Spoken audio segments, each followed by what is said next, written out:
Hey everyone, welcome to Free League Showcase. This is our third session of the day. We are doing a session of Symbaroum, and GMing is the one and only Phil. You saw him earlier. You see him. Phil, thank you so much for coming on and staying up late. You all are 5 hours ahead. This is midnight right now for you all. Rolling right now. Yeah, This is it's apparently midnight in the UK. Serious commitment. I greatly appreciate it, and I'm so excited to have you all. And I can't thank you enough for being a part of this session. Phil, this is part of your hometown. This is your crew, right? This is who you usually game a lot with. Right. So everyone in this group has gone between 6 months and a year of active Symbaroum experience. Although with lockdown, it kind of a lot of the scheduling kind of became affected, but we've pretty much picked it back up. We're all enjoying it. It's a very different system and a very different world to a lot of other mainstream, if you can call it that, role-playing games. Well, I'm so excited, and I appreciate you stepping up to the plate and doing this session for us. And I'm just going to hand it over to you. I thank everybody that's tuning in. If you have comments, feel free to put them in the chat. I'll try to display them as they come up. I guess everybody just enjoy the session, and I'll be back here if you need me. Cool. Thank you. All right. So good morning / good evening, or whatever it is, wherever you are. And welcome to the Symbaroum live play. We are going to be playing a scenario called Temple of the Sun, which was written explicitly for this evening. Before I get going, I would like to just give a few shout outs to Matthias Jonsson-Hawker, Matthias Lilja, and Martin Grip for basically creating this wonderful world. It's a dark forest fantasy. I'm going to go through what's called CAX, which is a bit like you have the X card, really, for online play, and we're just going to discuss what's coming up, and then I'll introduce the players. First of all, I'm Phil. You can find me on Twitter as @GuruPhil if you want to throw some abuse my way.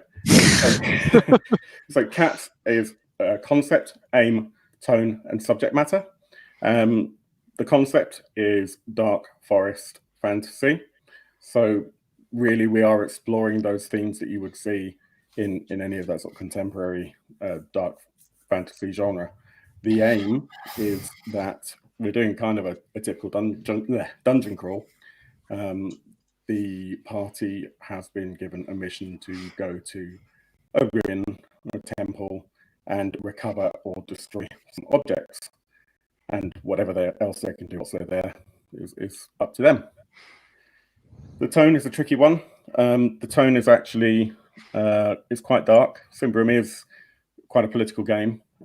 It's quite a bleak game at times and quite action-packed as well. It's quite hard to win in Symbaroum unless you're very careful. And careful is the best way to put it, I think. The party itself is quite high level. So quite often when I've looked at other live plays, actual plays of Symbaroum, they tend to be a fairly sort of low level in terms of the amount of XP that your characters have. So we've decided to do something a little bit different. All of our characters have at least 200 XP. That makes them veterans or experienced players, basically. And it means we can have a little bit more fun with them and throw challenging things at them. Subject matter is a bit of a tricky one. We are going to be looking at effectively dogma and intolerance as themes because of the nature of the group, the nature of the party, I should say. There are politics involved, although they won't be too heavy. We will be looking at effectively institutionalized belief systems. The party have an agenda and they have been indoctrinated in a particular way of viewing the world. There will be body horror and there will be fantasy violence as well. Is there anything within those realms that makes anyone in the party uncomfortable? If so, please send me a message. If there are any boundaries that we need to set, then tell me now. Obviously, we've played before, so it's probably not an issue. But yeah, that's sort of the trigger warnings for anyone that's watching. Yeah, I suppose just say they're not personal views. It's playing a character. Absolutely, Thank you, Duncan. Yeah, that's a very very good. We're all liberal people, really. So we're all pushing ourselves out of our comfort zones to play that sort of character. Right. So we should probably crack on. We have a party of 4 effectively Templar type characters. Erdogai is the commander of the 4 of them. They've been working together for quite a few years, probably 5 or 6 years they've been doing this role, but they've known each other for longer than that because they've all come from a similar upbringing, with one exception, and we'll get into that. But Erdogai, would you like to introduce? Well, Stuart, would you like to introduce yourself? I'm Stuart. I'm playing Erdogai, ostensibly a Templar of the Church of Prios. He's a huge man, tall, broad, not sculpted. He's like a massive slab of meat. He's big. He's broad. Wields a shield and hammer. Dark skin, dark eyes, dark hair and beard flecked with grey. Early 40s. Brought up, raised by the Church of Prios. From a very young age, very devoted, very devout, a ready smile, but there is a steel, a faith within him that is uncompromising, and that is Erdogai. Who else is in your group? Okay, we have Matt. Would you like to introduce yourself? Yeah, sure. I'm Matt. I'm playing Gudrano Shoresword tonight. As the name suggests, he is good with a sword and all other pointy objects. He slightly different to the picture, but he has very short black hair, very well kept. Everything he does is about efficiency, including the way he fights. He owes his loyalty and his life to the Church of Prios. He is sort of, all told, a lifelong military man, albeit in a more churchly fashion. And yes, that's Gudrano. Thank you. If we then go over to Duncan, do you want to introduce Arax for us, please? Yeah, Arax is a sort of a scout, an infiltrator, and sort of to an extent an assassin. He was orphaned during the Great War and was taken in by the Church of Prios. So he's seen the darker side of the Dark Lords, the undead, and darkness, and he's very much of the opinion that Prios, the Lord of Light, is the only way to save the world, and he is one of the tools to enable and strengthen Prios's power. He's pretty average in height and weight. He's got black hair and grey eyes. He's quite pale in complexion. He looks pretty similar to the image there. He wears sort of Skald's cuirass armor, but he also wears a mottled reptilian cape over the top, and he carries a composite bow and 2 short swords. He's a man of few words, but he's quite sort of blunt. Cool. And Erin, do you want to introduce the newbie? So, my name's Erin. Find me on Twitter. I'm Spider Lady Anoya. I will be playing Sura. So Sura is a little bit different. She is mid to late 30s, average height, average build. She has shock of bright red hair and a burn scar all the way down her right side. So from like the right under the eye, down the cheek, down the neck, all the way down, and it sort of disappears under the robe. And the assumption is it goes all the way down. She is actually trained and brought up through the Ordo Magica. So, other side from Church of Prios. About 10 years ago, there was a bit of a falling out, and she found her faith, and she converted over to Church of Prios.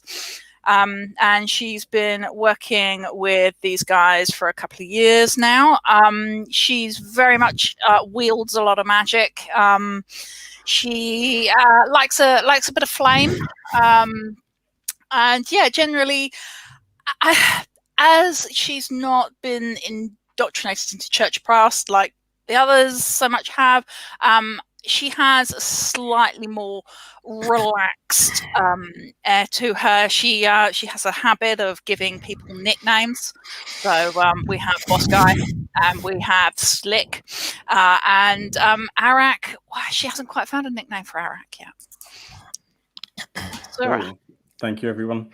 So the way this is going to work, we're going to actually kind of start right in the action. We will do then a flashback to actually set the scene. So it's been over 3 weeks, 24, 25 days. The party, as you left the headquarters of Nature's Bane, the organization that you're working on behalf of within the Church of Prius, it has dwindled quite considerably. The group that preceded you took a couple of months to find the location as far as you'd gotten to. Luckily, you are all experienced and you understand the forest better than they did, which is why they've sent you in to kind of salvage the operation. You were aware that the points that were referenced to on the map corresponded to certain rivers, and you managed to reduce the time it took to get here to 3 weeks from 5 or 6. And you think that you can see, Duncan, particularly you, with your high vigilance, the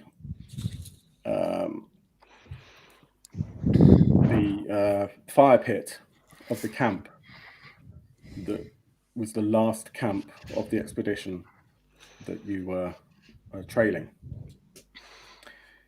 Your party has reduced from about 20 people, approximately, mostly skilled hunters, bushcrafters, wayfinders, archers, and sellswords.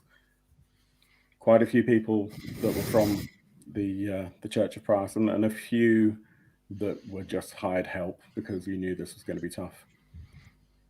A lot of them have actually been quite badly injured along the way. There have been sicknesses. There's been a few skirmishes that unfortunately led the numbers to dwindle far more than you had anticipated. And there's about 11 of you left. And you are a few hundred meters probably from the site of that fire pit.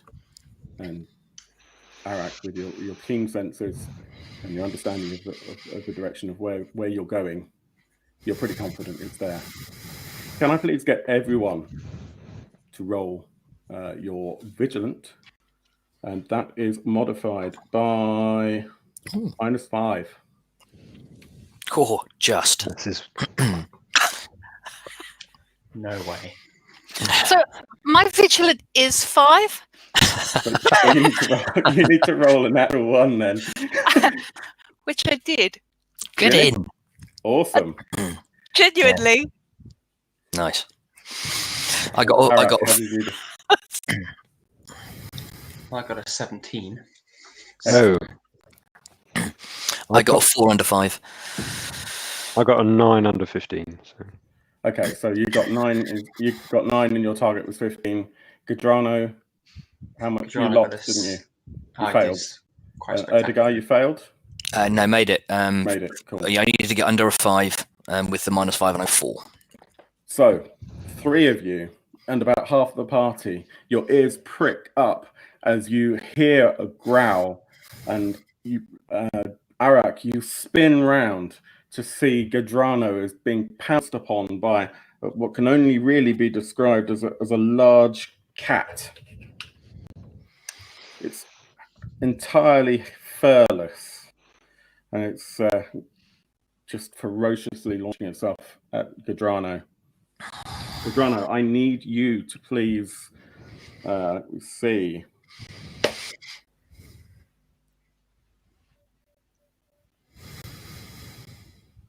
Yeah, I don't think you're going to get much of a chance to. There we go, the meerkat. Need you to roll your defense. Okay. I succeeded by 1. I forgot to tell you, it's -3 on your defense, so you're going to take a bite. You roll your armor, please. I failed by 2. Result. I rolled a 7 on my defense. 7 on your defense. You're very, very lucky. Yeah, so this comes in to bite you, and it just. What are you wearing? What's your armor like? I'm wearing a silk cuirass. It's not fancy. It's practical. Okay, so yeah, this thing goes to bite you, and luckily because of the way the silk is knitted, it basically woven. It just manages to sort of bend in and pulls away, and it just pulls at the silk. However, 3 members of the party have been bitten quite fiercely. 1 in the arm, 2 in the neck, and they have all fallen to the floor as further cats emerge from the shadows. And we are in combat. Okay. So the first round of combat, those of you who have got quick draw, Yeah. have already drawn your weapons. Those of you who have not and who are needing to draw weapons, you won't get to act this round. Sura, I believe you're probably fine because you don't have to draw a sword or anything like that, do you? No, she continually has her rune staff in her hand because you can't exactly put a great big 6-foot staff away. And yeah, she has her little things in her pouches for her spells ready to go as needed. I mean, Arax wouldn't normally be walking around without his bow in the forest, without his bow at the ready. But Ready, yeah. Yeah, so if you've got quick draw, then Arax actually gets the first move. I don't have quick draw, so I'm going to be. You did. I'm sorry. No, I don't. Yeah. Okay. So in that case, it's only Stuart who gets to go this. Okay, right. So I see these beasts kind of piling. I see kind of like, and then I did this cat comes in and trying to dodges out of the way. But I'm going to roll beast law, if I may, Phil, to find out what we know about these things. And I make it on. I needed to what? And beast law is under my cunning. Yeah, no. So I rolled 11. I needed 11. Excellent. So that's a success. These are meerkats. You will find them in the core rule book. Excellent. That's cool. What you need to know is they have a poisonous bite. They're not particularly well armed. They're pretty average, to be honest with you. You're not going to need to do much. You're pretty confident as a party. Not a problem. Okay, cool. So I call out to the team. Okay, we felt these before. We know what we're doing. Arax, Sura, fall back. Pick off the ones that are attacking the party. Smash them down, and I charge in towards the cat that had attacked Gadrano. And as I pound towards it, I'm like swinging my shield, my hammer's in my hand, and I mutter a litany under my breath. And I utter, "Blessed be Prios, bringer of light. Blessed be Prios, giver of law. Blessed be Prios, strength in the darkness." And as I say this, I start to cast Witch Hammer on my hammer. As a free action. So the way this works is you see my shadow. Normally not visible, but my shadow's this gleaming silver flame flicker, and the fire kind of like blazes up and travels up my body, down my arm, and spirals around the hammer and flares into light as I charge up to this Marcat that's attacking Gadrano, and I just swing my hammer and just like try and crush its skull as much as possible. -3 on your attack. Okay, rolling with strong because I have Iron Fist. Nat 1. First attack roll of the game. Nat 1. No problem. So that's why you the boss. Yeah. So I roll a D10.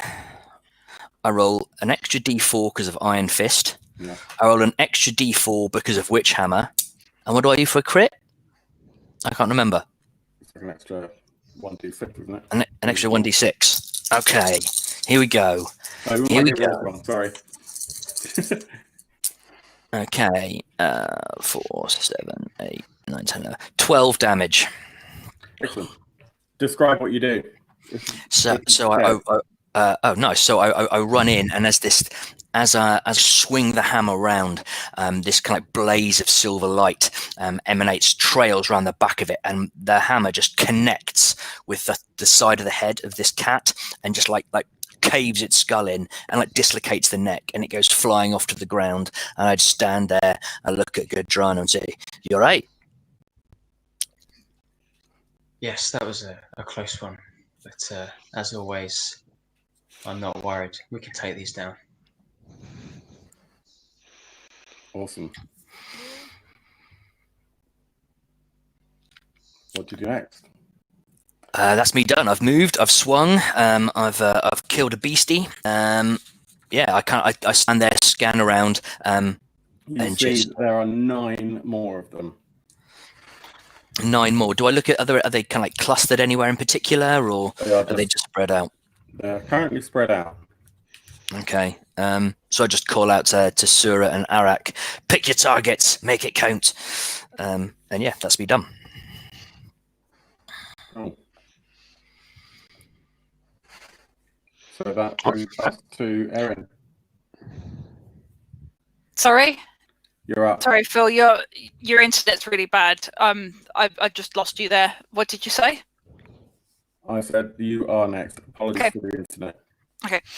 Are there any large boulders, trees, sort of tree stumps, that kind of thing, big branches and stuff around? Yeah, you are in the forest, so there will be fallen logs, that sort of thing. Cut logs, fallen branches, everything like that. Okay. So Sura reaches into her pocket, pulls out a little glass pearl. She's sort of massaging it in her hand, and then she picks her target, the largest sort of bouldery rock that she can find in the area. And with the power of her mind, she picks it up and then throws it and launches it to drop on another of the meerkats that's away from the rest of the party. You say they are scattered around, so obviously not dropping it on top of one that's attacking Gudrano, for instance. Right. So you're launching it at another meerkat, did you say? No, I'm launching the rock at... Oh, sorry. So dropping the rock on a meerkat.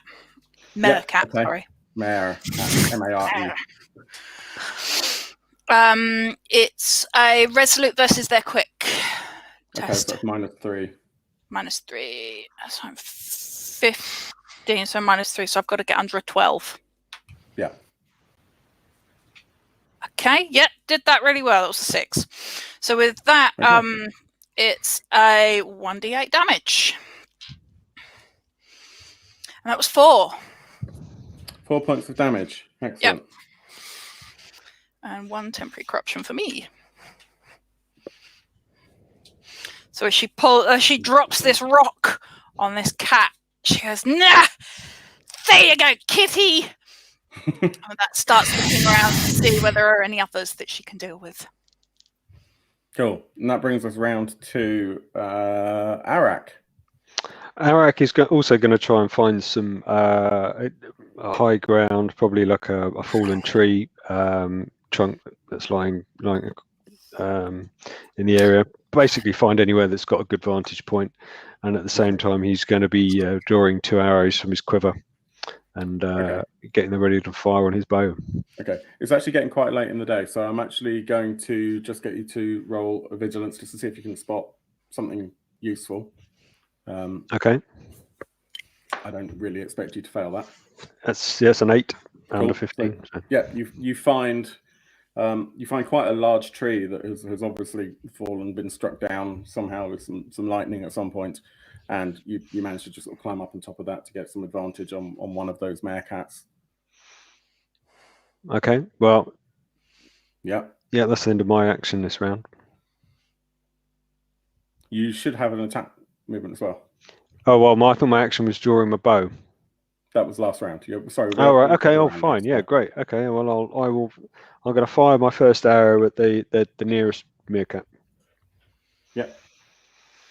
Using a hunter's instinct. Yep. So you're marking that as your target. Yep. Oh my god, I've missed it. Oh, I get a second chance to succeed on range attacks then. With hunter's instinct. Oh no, hit it. Yeah, easily. Cool. Good man. So I get it's 1d10 plus 1d4 for actually I had 1d4 for advantage and 1d4 extra damage for hunter's instinct. So that is 4, 5, 6, 7, 8, 9 points of damage. Awesome. Yeah, you do quite a lot of damage to it, and you do manage to send an arrow right the way through its kind of hindquarters. Which one were you aiming at? Any in particular? I don't know where they are. The nearest one to the party, I suppose. Nearest one due to attack. Kind of surrounded. I'll just pick one. Yeah. Quite a few that haven't. And I'll fire my second arrow at the same beastie. Okay, so none of those were active actions, were they? No. Cool. No.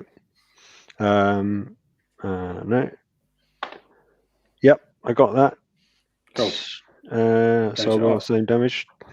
No, you finish it off. Oh, okay. Well, I'm just gonna fire my second arrow, so it literally hits it in the side of the head and goes to the other side. Yeah, and it does that. And with the force that you manage that, it actually kind of takes the head of the cat with it and straight into the nearest tree. So it's effectively pinned to the tree as a trophy for your amazing archery skills. So, okay, with that, the rest of the meerkats, some of them actually turn and look to see where that came from. And I mean, they're cats, they're pretty agile and they are accustomed to climbing trees. So 2 of them, Duncan, bound for Arax. So you are going to be flanked by 2 meerkats. The first one is going to jump up and it's going to attack you. It's going to attack you for, let me have a look and see. So that will be a -3 on your defense. Okay. But they will both be because they're both flanking. Oh, okay. I just rolled a natural 20. Oh. Okay. So for a fumbled defense, we don't want to double check that. We don't get those very often in our games, do we? No. I'm using my lucky dice, obviously. Yeah. Lucky dice. Well, fumbled defense, we are running with the alternative rules in the CRB and also some from the Advanced Player's Guide as well, by the way. Okay, so fumbled defense, you get +3 damage. Nice. Okay, so you will need to roll your armor. Okay. Oh, wait. I've got bodyguard. I'm going to make a resolute roll to see if I can take the damage. So let me see if I make the resolute. I forgot I had that. Yes, you not have to be able to step in to do it. Well, I reckon if they're charging in, I could maybe get in the way of one of them, so that if they're coming in, I can just position myself. If you do that, you'll get both of them. You'll get the heat of both of them. Yeah, fine. Both do it. Together. Yeah, cool. Do it. So they charge in together. So as they come bolting past me, I kind of hurl myself, bringing my shield and hammer round. Yeah. It's an auto hit, but I get to roll my defense. Cool. Which you should hopefully be fine. Where's my D8? There it is. Okay. I rolled 6. Okay. You take 1 point of damage. Okay. However, you're also going to get because they're a poisoner, you're going to get 2 points of damage for the next 2 turns from that hit. Oh, okay. Yep. The second cat, then, Erdogan, is also going to go for you as well. Okay, so let me... So that's a -3 on your defense. Let's do my defense. You should be able to take walk it. Yeah, got it. Cool. Okay, so that's that one and that one. That one's dead. Hang on, let me just work out. That one and that one. Okay. There was a couple of members of your party that have fallen, and with that, 3 of the other meerkats actually pounce in their directions and go straight for their necks. And without much of a thought, you lose 2 valuable members of your party. One of them was your remaining expert in bushcraft and basically finding food. You have still got some supplies with you. You've got 3 or 4 days worth of supplies with you. The other one was your party alchemist, so you're going to have to deal with that yourself. And you can see these cats, they're basically ripping at the throats, and it's not a pleasant sight. So that's those 2. One of those meerkats was thrown by Sura, and I dropped a rock on it. Sorry, dropped a rock on it. One of those was flattened by Sura and has turned around to attack the nearest person. Effectively, that was the third one of the 3 there. So that leaves us with 3 meerkats. 2 of them are going to go straight for Gadrano's sword. Same again. So it's -3 on your defense. Okay. I got an 8, so that was 2 under 10, so that was a successful defense. Cool. And I would then like to make a reaction if I can with my Go for sword it, saint please. to get a free attack. Do it.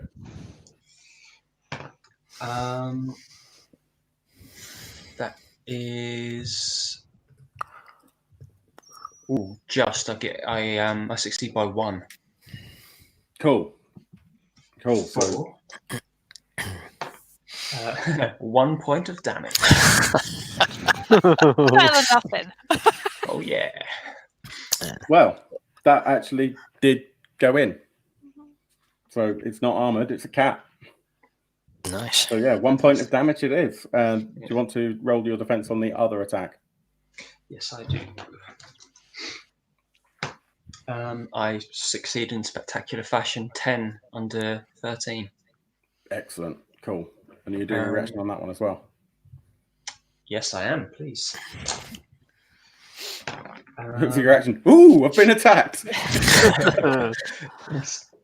Hello. I suspect there's something happening here. How dare you attack me? Yes, that was 8 under 13. Yeah. 4. The full damage this time. 8 points of damage. Oh, nice. No, sorry. I tell a lie. I have Sword Saint, so it's actually 1d10, not 1d8. Come on. It's not going to be less, isn't it? So it's now 4 points of damage. That was really worth it. I love it.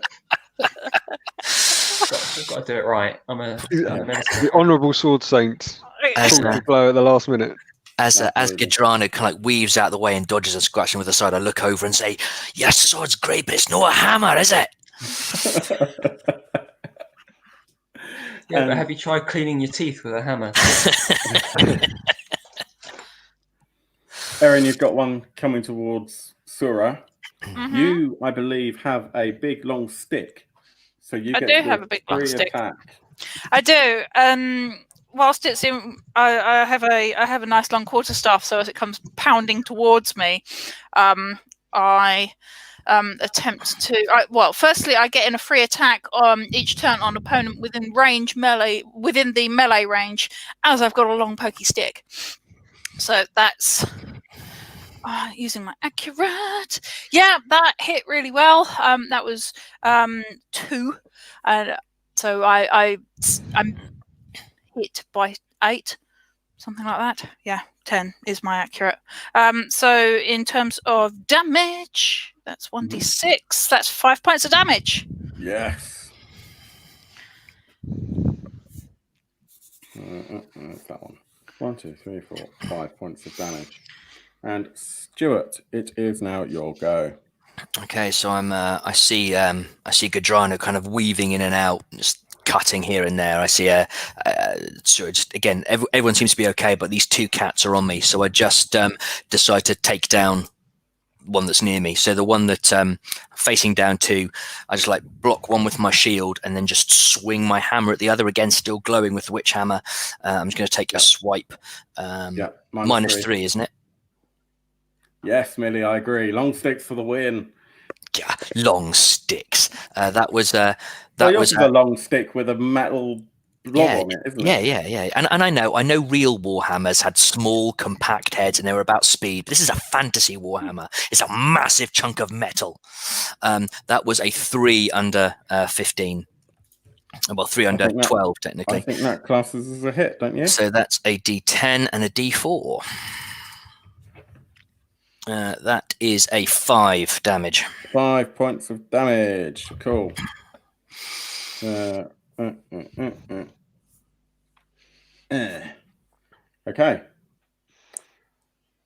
Gadrano. Oh no, sorry. I need to roll another D4. Apologies, sorry, Phil. No, it's fine. Do it. Only an extra 1, so cool. 6 points of damage. So that was my Iron Fist D4. I forgot to roll. Cool.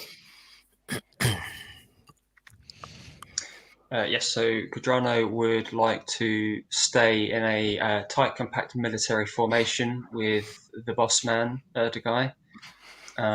So we'll stay side by side by him, and I will swing at the nearest meerkat to us both, please. Okay, and that gives you advantage, doesn't it? So you get +2 on your attack. Yep. Unfortunately, I rolled a 2. That's good. That's good. Of course it is. We're rolling low. Okay. Yeah. Roll It still gets me every time. Every time I play this game, I'm like, oh no, hang on. That's good. You know what that is, don't you? It's because we don't play enough. True. Rolling my D10 this time. That is 6 points of damage. Cool. Is that the one that Stuart had already hit? Yes. Okay. Describe how you take it out. Okay, so I swing low at first to take out its legs, and then I go up and then up, and then I go down and cleave its head in two. Kill stealer. Awesome. Nice one, Slick. Another one down. That leaves us with Erin. The one that came at me. I managed to plonk it in the head. It's still standing. I'm going to clonk it in the head again then, as it comes back at me. Yeah, do it. Yeah. Well, I succeeded on hitting it by 1, so just under. Did you get your -3 in on that? No, in which case I failed to hit it. Okay. It was the free attack. So does that mean it's defended against my initial attack? It does indeed. Would you like to explain what you've got in your skills? I've got star fighting, which means I get a free attack on it. So I get a free attack because it's a nice long wooden stick. So as things come near me, I can hit them. And then if I fail to hit them the first time, because I have star fighting, I can have another go at hitting them. Yeah. I've taken another. And I utterly failed to hit it that time as well. Excellent. Good going, you. Yeah. There are a couple of NPCs, some of your party who didn't manage to do anything last time round. And to be honest with you, they are pretty tired and weary, and they are cowering inside or kind of underneath the wheels of the carts that you've managed to pull this far. And they are not doing much. They've seen their friends ripped to shreds. Duncan. Right. Well, I'm going to focus on the two that are attacking Gadrano and Erdogai. Only one now. There's only one, even better, because I can use my hunter's instinct and focus on that one. So I'm going to fire my first arrow at that one. Yep, that's a hit. I've still got advantage because I'm higher than them. So that's 6, 7, 9, 11 points of damage. Cool. So that's another one down. How did you finish that off? I just go for the headshots. Going to try and pin that one up against right next to the other. Cool.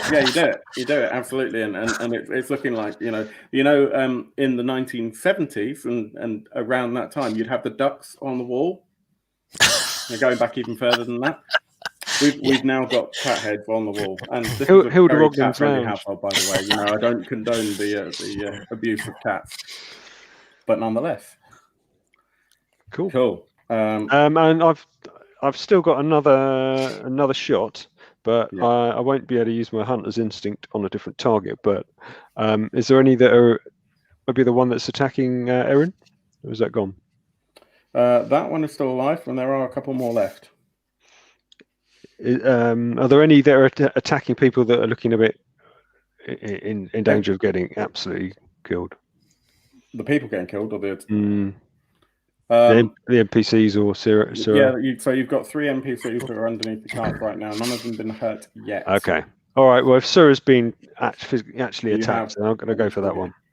By my count, you still have 5 cats alive. 3 of them have been hit. 2 of them are fully alive. Well, Arax reckons he needs to free up Erin's ranged abilities and get her out of combat.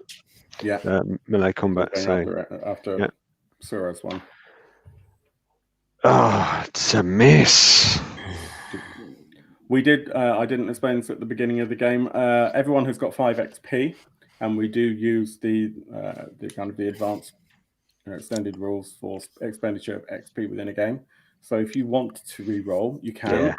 I would say, Duncan, actually, it's probably not worth doing with meerkats. As a GM, got bigger fish to fry. Yeah. Phil's going to give us something horrible later. Horrible later. Okay, so, well, unfortunately, Arax, the light is dimming, and Arax it turned quickly, and the light made him. Yeah. Unfortunately missed. Yeah. Not his fault. Yeah. Excuses. Having just pinned 2 to a tree. Yeah. I'm not very good at this, really. I'm getting old. Well, you're like 5 years ago, you'd have hit it without breaking a sweat. Too dark for shooting. Okay. Don't worry, Arax. I've got this. So Erin has got 1 meerkat looking at her, but the second meerkat is rearing its head, and the first one, the one that you've already hit, Erin, comes in at Syrah. Do you want to roll your defense with a -3? That's a -3, so it's going to be that. Yes, I succeed. Awesome. And as I've succeeded, I get to hit it with my stick. You do indeed. And that also hits. Cool. How much? And that's 4 points of damage. What was your success by? It was by 2. Okay, so you missed. It was -3. Oh, it was -3, sorry. Oh, okay, go. I missed. But... So... Does that mean it's defended against my? It has defended against your attack. Okay. So you get a second attack. So I get to do it again. Yeah. Just keep rolling, Erin. Just keep rolling the dice. And that was critical. That was a 1. That's what I like to hear. It's a bit more like it. So that's it's 1d6 for crit, isn't it? Yep. Okay. So that's 5 in total. 1d6 plus your original damage. Yeah. Cool. Yeah, I got a 3 and a 2. That was the one that was hitting you before, wasn't it? I believe so. We'll go with that one then. Okay. You're the one controlling the animals. Well, yes, that's true, but animal husbandry is not in my list of abilities. Long game. Okay, tell me how you finish that off. So as it comes in, I manage to dodge out the way. I swing round. Miss the first time trying to hit it, but then come back round, clonk it, and get the bottom of the staff under its head, wreck it in the air, and then just out into the trees. Cool. Okay. So you were being flanked. The second creature is now going to try and attack you, but it's not got advantage. So it's -1 on your defense. Pass. Cool. And you get to attack it because you've got a defense. Yes, I got a successful defense. No, I failed to hit it. Cool. So it's successfully defended against my attack. So I get to hit it again. That's what we did last time. Me. There we go. Yeah, let's do it again. Yep, hit it that time. Woohoo. 3 points of damage. No stress. Okay. And with that, there are 2 cats that are going to turn their attentions to the NPCs that are mysterious NPC 1, 2, and 3 are under the cart, and they can only reach one of them. It's your medicus. Oh no, not the medicus. One. Surely we would have brought several medici with us. You did. That's fun. Medicuses are quite squishy. Medicacy, medicaci. Yeah, so they managed to get an advantage just by kind of both dropping things on the floor, just by both getting in underneath those 2 wheels of the cart, one end. Both latch on to 1 leg each because for some reason they were sitting on their bum with their legs kind of hanging out and clamp themselves onto this established and trusted member of your party, doing. It's all right. He knows how to heal himself. Yeah, 5 points of damage. Oh. Is he a really heavy? Is he a really heavily armored medicus? Could have made better life choices. Let's put it that way. He's got his metal boots on. Yeah, metal boots and thick iron trousers. Exactly. And he is poisoned, and he does not look good. Which reminds me, Stuart, have you remembered? I have. Yeah, I've taken it. Yeah. Good man. Okay, and we are now with you, Erdogai. Right, so I take another 2 points of damage.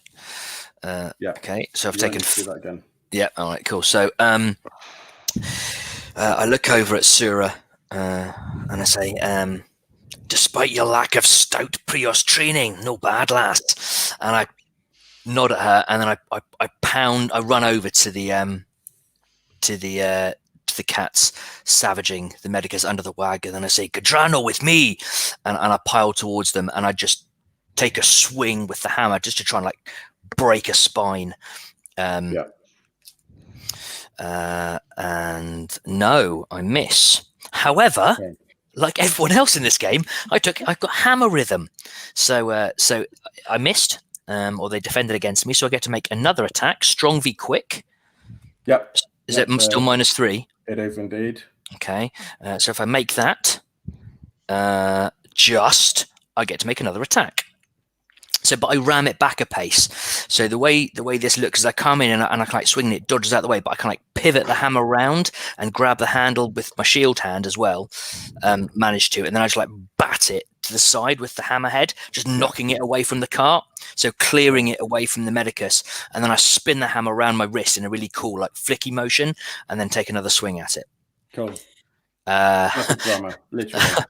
And that was a 17. So all the fancy batting it away, I still miss, but at least it's away from the medicus, and I'm kind of between it and the cart now. So there's only one thing after it. But yeah, cool.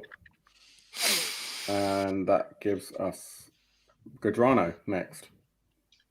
Following in the footsteps of my fearless leader, I will run at the meerkat, and I will take a swipe with pinpoint accuracy, far more accurate than you could ever achieve with a measly warhammer. Yeah. And I will. You don't need accuracy with a warhammer. You just smash it. Yeah, but did you buy the cheapest thing at B&Q or for our American friends Home Depot that you possibly could? Is it actually a pin hammer? Is that the problem? It's not small, it's just far away. Father Dougal. Can you tell it's nearly 1 a.m. Far away. Sorry, Matt. Sorry, I interrupted you. No, it's quite all right. You get advantage on that, so it's +2. Lovely stuff. Okay.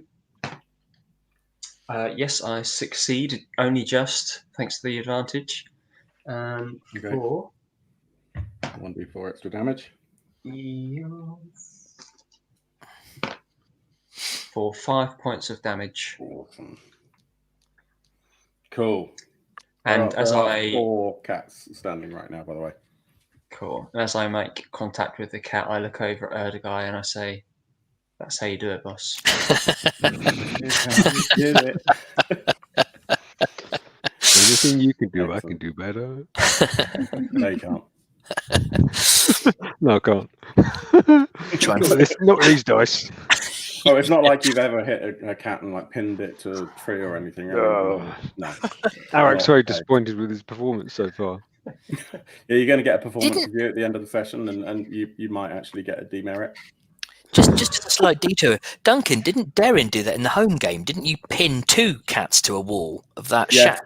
Yeah. That was in the beginning. It's a favourite occupation. Yeah, Duncan's habit, just pinning cats to walls with arrows. I don't pin cats to wall in adventure. Let's not let the Cats Protection League or people know of this behaviour. Yeah. Let's be clear, Duncan's characters do this. That was at the beginning of Tomb of Dying Dreams. It's a fantastic scenario. It was meant to be really, a big encounter, and I just went. Big encounter. That was just something to keep you entertained whilst the big stuff happened. They were piling back on the boat, and I just shot them straight away. Yeah. Anyway, we digress. We digress. Sura, you're up. So I've got 1 still in front of me trying to attack me. Yeah, the other 2 have run off in favour of nasty things. How unwell's it looking? Not very. Not very well. Not Sorry? very unwell. Not very Definitely. unwell. In which case, rather than try and hit things with a stick again, she slips her hand in her pocket, grasps a little bit of brimstone. Yes. She's got like a belt with all her little pouches on with her great long robe and a big hood. Mm-hmm. She grabs a little brimstone. Let me be very clear, first of all, which one you're aiming for. So you've got 2 that are over by the NPCs, by the cart. Mm-hmm. 1 that's near you. Yep. And 1 that's been left behind that is going to be probably chasing after Matt because I forgot to do an opportunity attack. Oh well, I'm going to do the one that's in front of me because I'd rather deal with the one that's with me first. And if it succeeds, we'll deal with the others. And she then sort of pulls together and then just goes fire! And brimstone cascade pours from her hands, which is resolute versus quick. Amazing, -3. So -3. Ooh, just hit. Okay. Just succeeds. So that is a 1d12, which is 5 points of damage. And as it succeeded, and I have the adept version, with every success, I get to then steer my flame pouring from my hands to the next target, and so on until we fail to roll. So, so the one in. Sorry. Is this going to be the one that Matt ran away from, or is it going to be one of the ones that are attacking the villagers, or the NPCs? Which one's the next closest? Sorry, did Matt run away? He changed his focus. He dodged. He followed orders by following me. Yeah. No, none of this running away nonsense. Yeah, he ran away. Bravely ran away. Part of my character, I would never run away from. Brave Sir With the Robin. Robin. Monty Python reference there for everyone. Yeah. So, I mean, you're equidistant, I guess. We're not running a battle map, and it doesn't really matter too Okay, much. fine. So the one that will be pursuing Matt, Cool. Yeah. Gadrano. Yeah.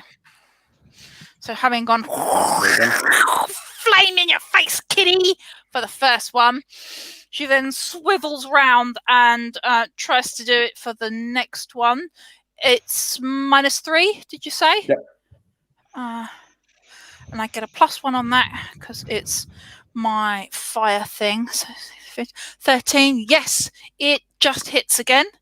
Cool. That one's 11 points of damage. Okay, would you like to explain exactly what you do to it? So we've got pouring flame coming from Sora's hands. The first one, if it's not yet dead, it's definitely on fire. She turns to the next, and then another ball of flame comes forth from her hands, hits this poor little kitty right in the face. Great burst of flame. The fur goes, and I'm guessing I killed it. Yep. Yeah. It bursts into flames and then sort of crumbles into ash there on the floor. Spontaneously combusted. Just as I've described all this, our cat has just walked in and settled herself down on my chair. It's a very brave cat. Don't get that one. Yeah, I'm surprised it's going to the room. So, having succeeded, it's one of these chain reaction ones. So every time it succeeds, you can then move on to another one. So we're now moving on, having hit 2 successfully. She's moving on to the third one. And the third one's over by the cart and the NPCs. 2 by the cart, yeah. 2 by there. So she's going. Sorry? You also have a couple of friendlies there. Yeah, don't crit fail. Yeah. If you fail this, they will have to dodge. Oh, God, don't make me. Don't make me. You don't have to do it. If I successfully dodge, I will take a reaction against you. Just Okay. on the record. Well, in which case, she sees the worried look in Bob Guy's face, and he can see that she's ramping up for full flame on here. Actually, what you see in Erdogai actually is not fear. There's a glint of fanaticism as the burning light of Prios pours forth from you. You're a sign from God. There's this look in his face of him going yes, and you like torch 2 of these, and the flame pours towards us. You see it. There's this look of complete fanaticism in his eyes and his features in the midst of battle. He's like urging you on. To which Sora reads as a go for it. Looks to boss to do it. So she goes for the next mercat that's there. Do you say there's 2? There are 2. There's a cart. There are still 2 and a cart. 3 NPCs under And there. 3 One of whom is not 2. very well. Yeah, Bob's not very well, and then we've got our 2 dudes Bob. as well. Is Dr. one of the cat? Are the 2 cats together? Are they slightly further apart? Is there one I can pick off? They More were. than the other? Yes, because Erdogai has kind of separated one out. So I would say that if you miss the cat, you'll hit Erdogai, who can probably shrug off the attack. Hopefully. I can heal him if I hit him. If I hit him, I heal him. He's got the fanatical look of go for it. Go for it. Burn in it. his eyes. -3. Yes, and that one hits again. Oh, Excellent. Roll your damage. That's an 8 that time. Excellent. So you finish that one off as well. Flames Sure, point. barbecue And show. with that, she then sort of comes around and sort of realizes that she's scorched 3. There's now 3 little piles of ash where these cats were. such She a good turns spell. to do the fourth one, and then realizes it's right next to a highly flammable cart which has got all our stocks on it. Yeah. all our bits and pieces. Bob's on the floor looking really unwell, and there's 2 underneath it. And with that, she sort of pulls herself back. And then recenters herself. Make And sure even you though mark she your, can do That was more, majestic. she chooses not to. That was majestic. That was really cool. Make sure you mark your temporary corruption for that. Yes, so it's that's 3 castings, so that's an additional 3. 3, yeah. So that was, by my count, all of them. Oh, you've got We've got one left I thought that's we had currently one left. attacking Bob. Apart from that last one, which The had, medicus on the floor. Sorry, my apologies. Yes. And it's Arax go. Arax going to have to spend a movement action to get a better vantage point because of all the people around. That's so you fine. might need to come down off the log to do that. There's only one left. Okay, well, I'll lose my advantage, but yes, okay, I would. Although, unless you come in for a melee attack. Yeah, I'd need to change the weapon. Oh yeah. I'm gonna just. I'll move into a position where I've got line of sight with my movement, and then I'm gonna use, hunter's instinct to nominate, that target. I'll go for a. I want that one. There we go. Oh, it's a 4. That's an easy hit. That'll do. Oh, your damage? And it's only 12 points damage. I pin it to the cart.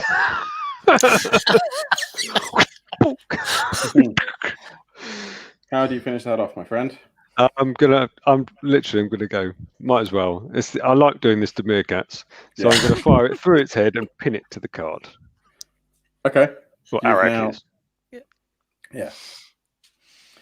That was quite a lot of impact, though. So you have actually pinned that right through the wheel. So that cart's not going to move anymore tonight. However, the camp is only over there. So you can work on that. I should imagine that the full party of you should be able to kind of sort that out. And either you do it in the morning or you just spend an hour or so looking at it, fixing it all up. There's scratches down the side where the cats have kind of gone up the wheels and stuff like that. Your doctor, unfortunately, has not done a very good job of patching himself up. Your medicus has suffered quite badly from the poisoning, as he didn't manage to find the correct antidote. If only you'd had an alchemist to apply an antidote. I did. It was the last one that died. Or remember in the party who had alchemy or medicus to help he him. was slightly busy. Yeah, distracted. killing cats. Yeah.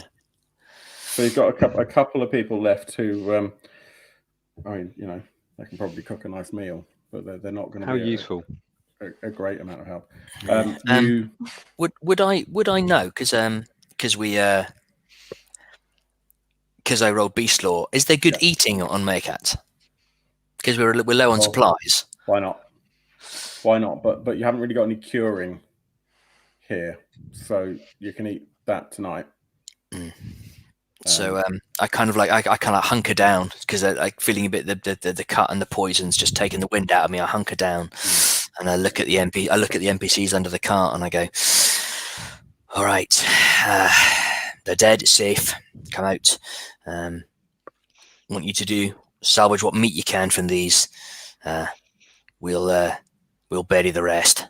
We'll burn the rest. This is Prios. We don't bury. We burn.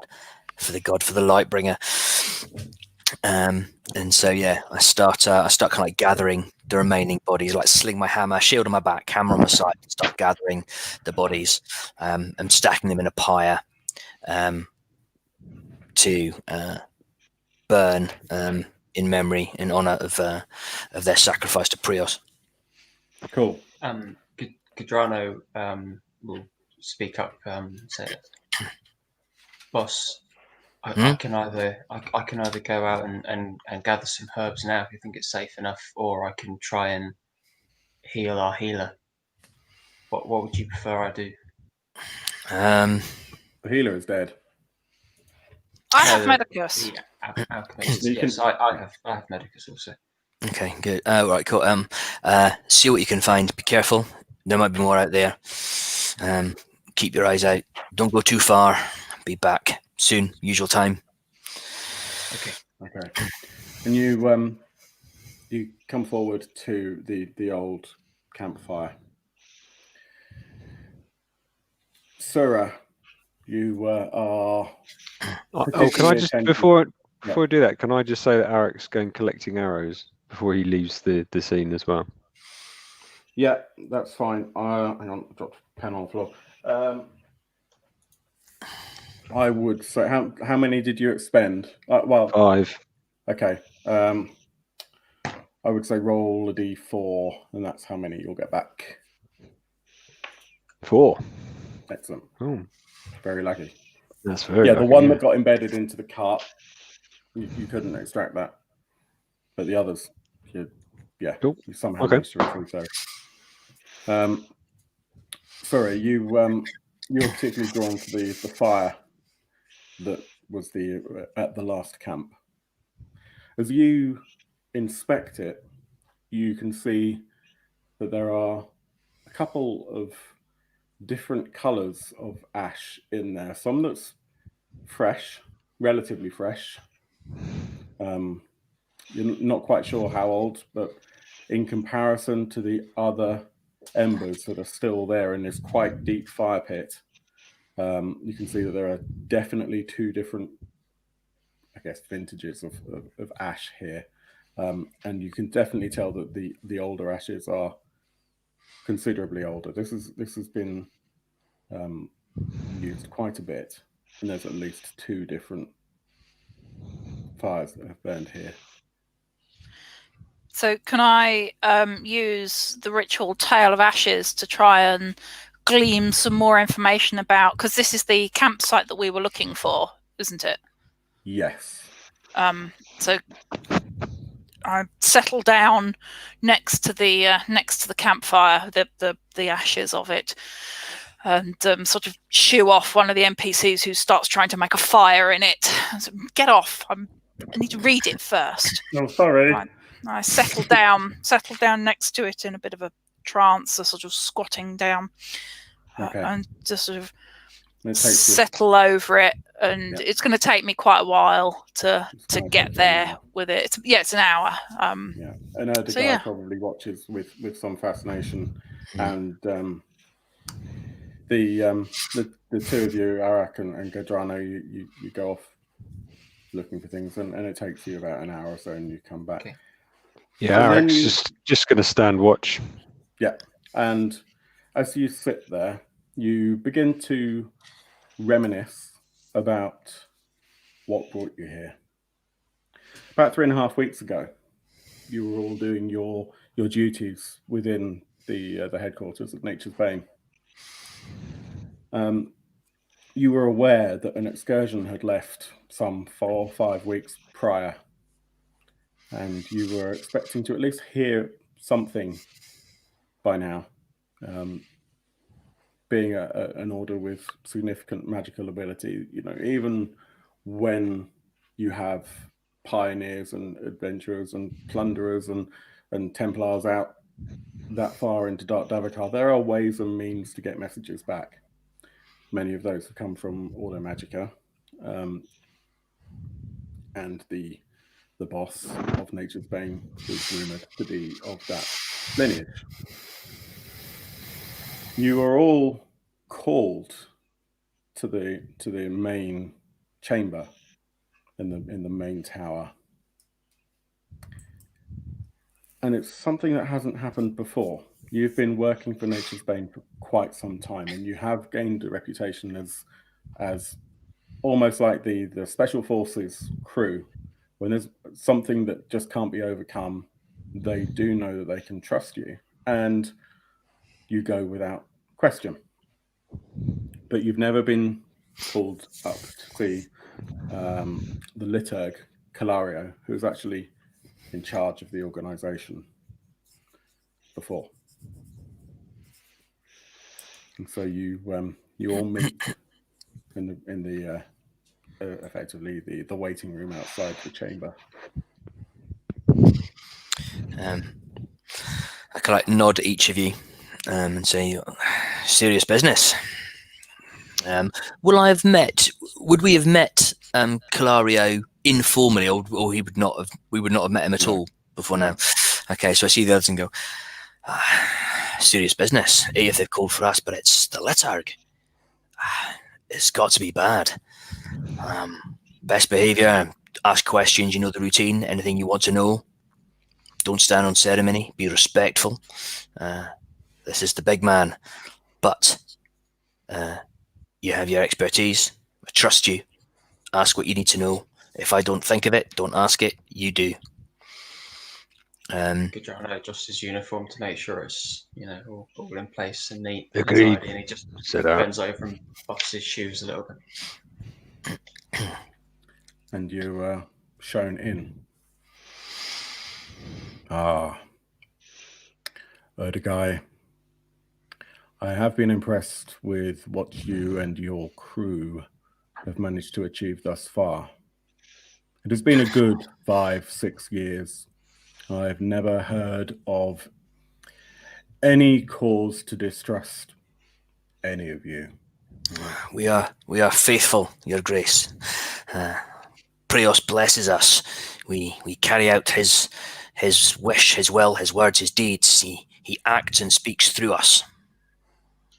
This pleases all within the society. Are you aware of the excursion that took place, the launch maybe 5 weeks ago? Aware, have heard. Nothing else I knew it set off, but not the details, and have heard nothing else. I see. Well, the situation is this. We had supplied to us a journal that was found tied to a horse. Within the pages of that journal are details of items that are of interest to the church and to me. It was deemed important enough to send quite some number of your brothers and sisters to determine, corroborate, recover those items. We received message that Commander Jarya is the only surviving member of that considerably large crew. She has confirmed the location, has confirmed that it is on the river, has validated which river it is, but she had to do this, they had to do this the long way around. We need those items recovered or destroyed, no matter the cost. You look around the room, and it's the first time you've seen this chamber. It's pretty ornate. There is gilding and gold leaf, and it's a very ceremonial chamber. Calario sits on not a throne as such, but it's not far off. And this makes him look like a small man. However, as the hair on the back of your neck begins to prick up, you realize that in the center of the room, which is to your right, there is a ceremonial circle.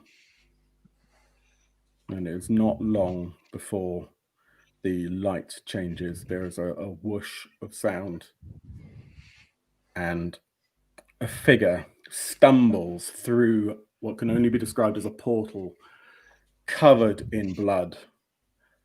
Her veins are black and her hair is thinning, and there is ichor dripping from her eyes. My lord, it's true, I found it. But you must act now. The elves, they know. Please, you have to. And with that, the woman that you all recognize as Commander Jarya drops to her knees. Her skin strips from her body. Her elbows and her shoulders all grow bone spikes. She is completely filled with corruption. As I see cries out. As I see this, I look at Sura and say, "Burn it!" Yes, boss. So actually, yeah, you can do that. So, but bear in mind the room you're in. I still give the order. I see it, I burn it, destroy it, kill it, get rid of it. It's corrupt, it's tainted, touched by elves, touched by darkness. Yeah. Following orders, Sura grabs brimstone, fistful of brimstone from her pouch. Yeah. Rubs it in her hands and goes, fire! Casting brimstone cascade at the corrupt abomination in front of her. And no modification. Okay, well, that's good. It's a 2. So, not quite a crit, but yeah, it's a 2. So 12 points of damage. Let's go 8. 8 points of damage. Here we go. Okay. And you do successfully hit it, and it does take some damage and turns to face you and growls. As Brimstone Cascade succeeded, can I fire? I can't attack it again. I can't hit the same thing twice. Okay. No, that's all right. That's what I thought I'd check. We're probably being liberal with the rules anyway, because I need to throw an initiative tracker together because I'm incompetent. As Sura pours the fire into this thing, again, can I roll Beast Lore to see if I recognise what kind of abomination it might be? Yep. Yes, 7 under. What's my cunning? 11. 7 under 11. It is just a relatively normal human abomination. So he's got 10. Let me grab it. 7 points of armor, 15 points of toughness. And remind me, sorry, Erin, how much damage did you do? I did 8. It's got 14 points of toughness.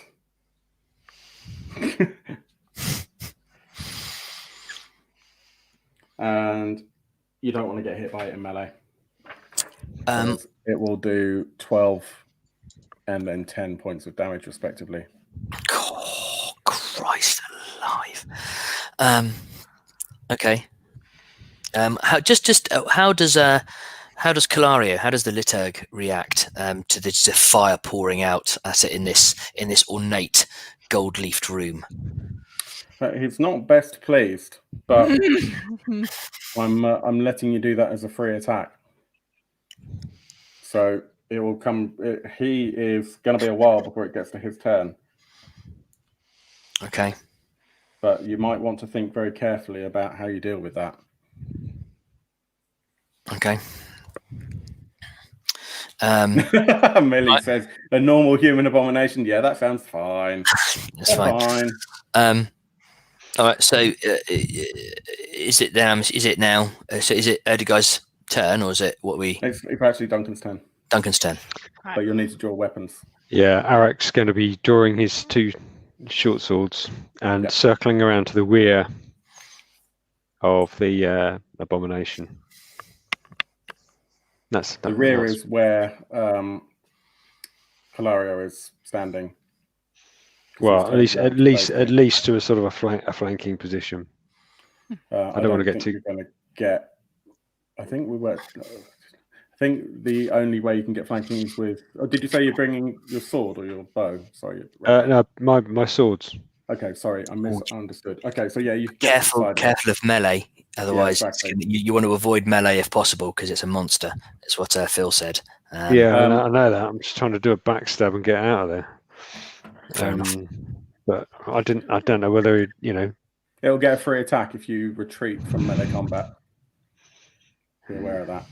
Have you got acrobatics, Duncan? No. I mean, it is possible to avoid his attack, but he is pretty accurate. You'll get a -3 on your defensive roll. Well, I've done it now, so Yeah. Okay, fine.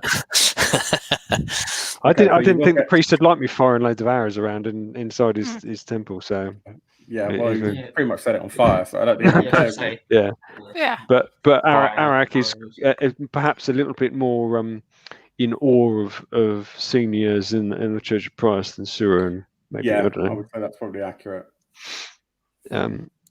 So he wants to protect the priest, the high priest, but he obviously just want to sort of fire off things indiscriminately. Okay, well, you're at advantage, so you know what to do. You get no modification on your attack.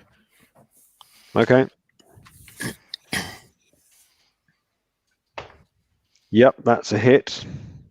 Cool. And that is a backstab, so you get 1d8.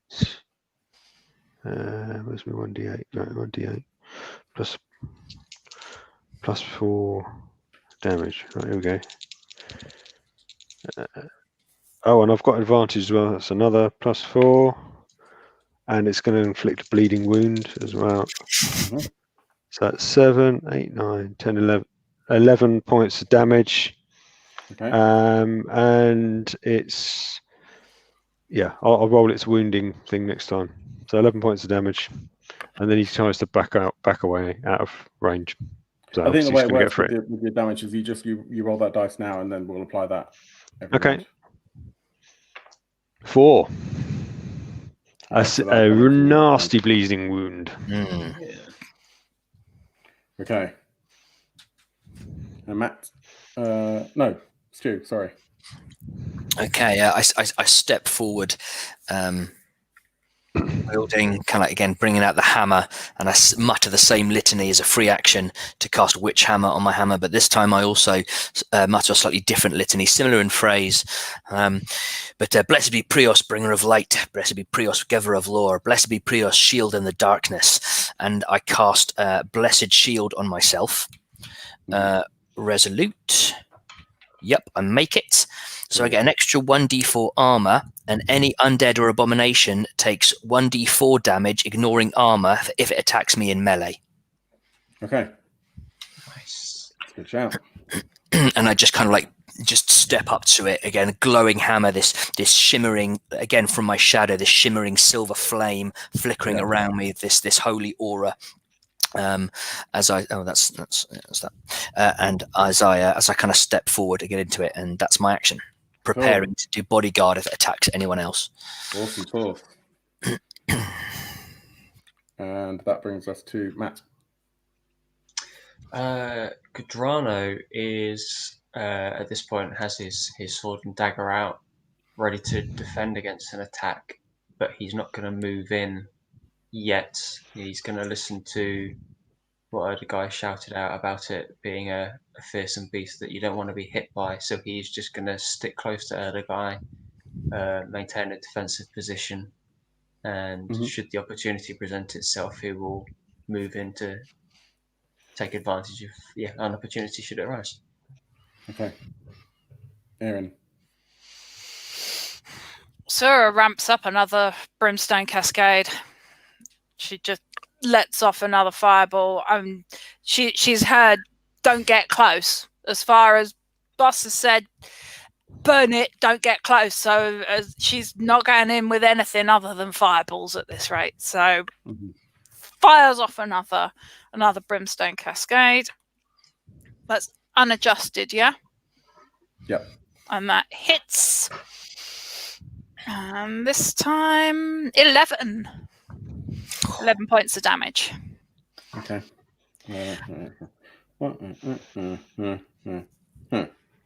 Okay.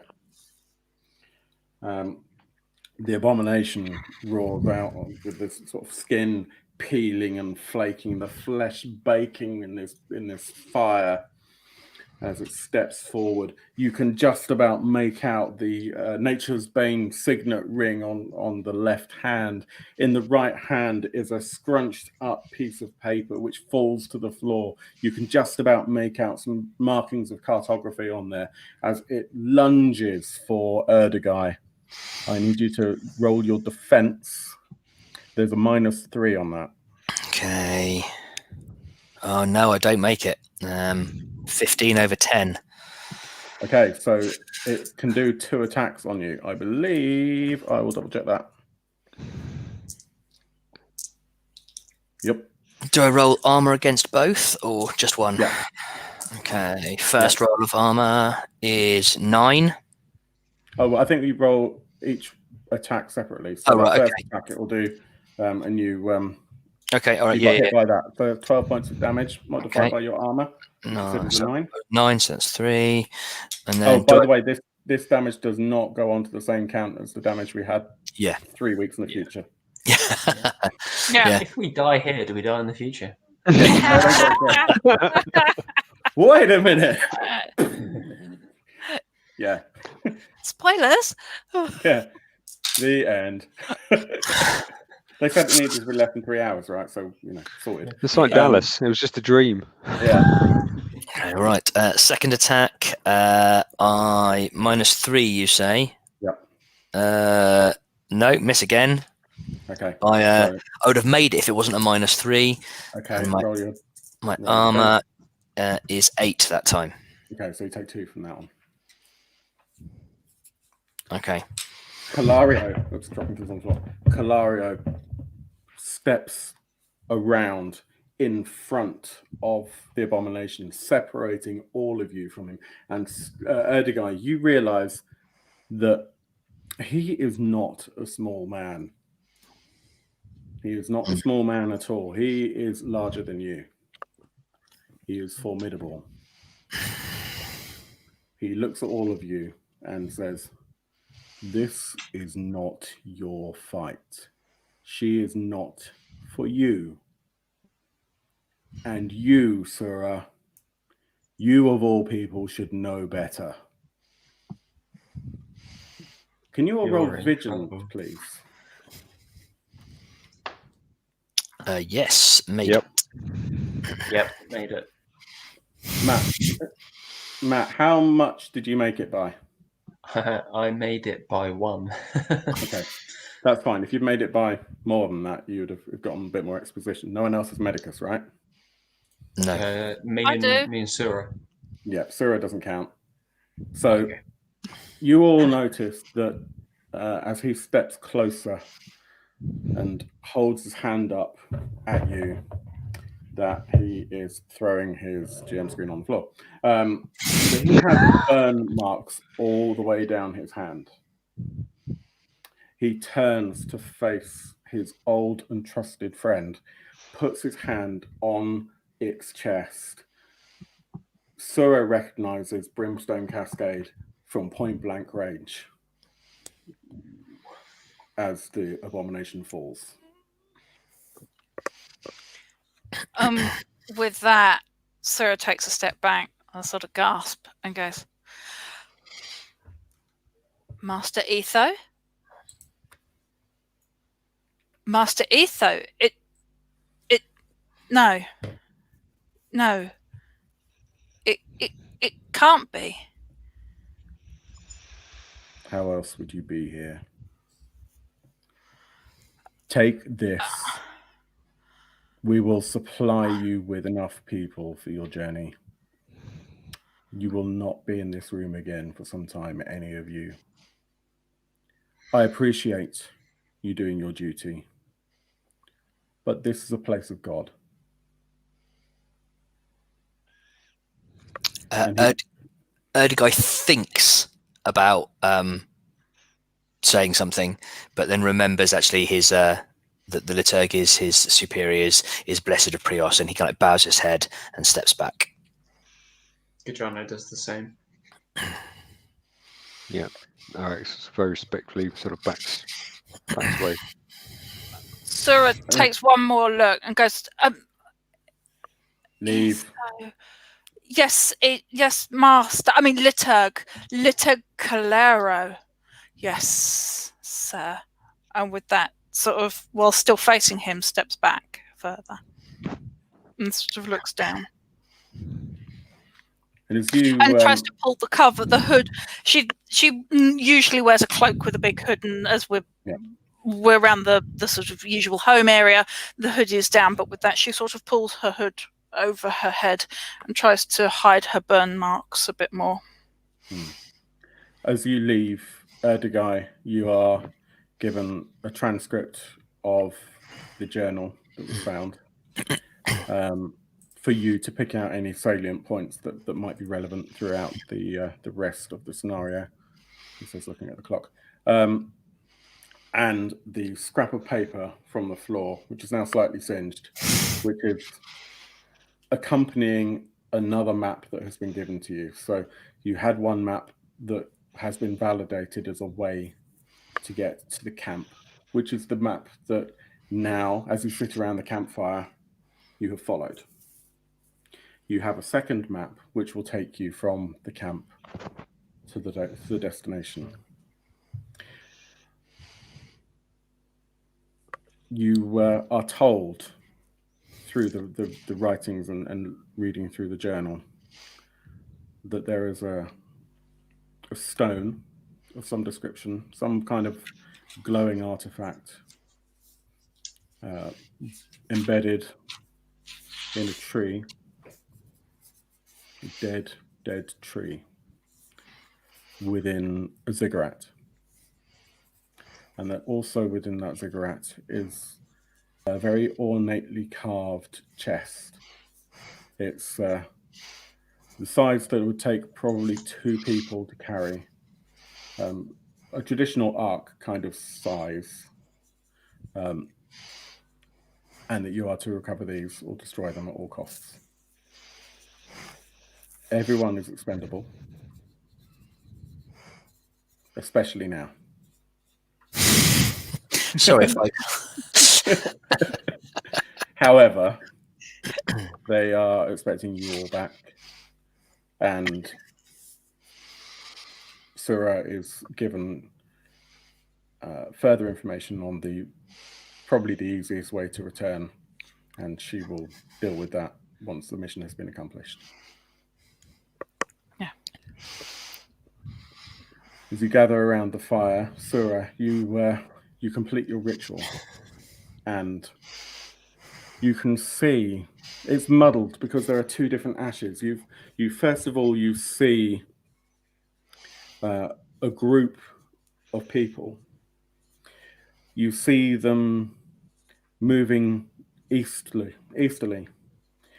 retreating back to the campfire with elves effectively chasing behind them whilst they back off, and then having a discussion with the elves where what looks like a barbarian is communicating with them, and the elves questioningly seem to retreat. You also see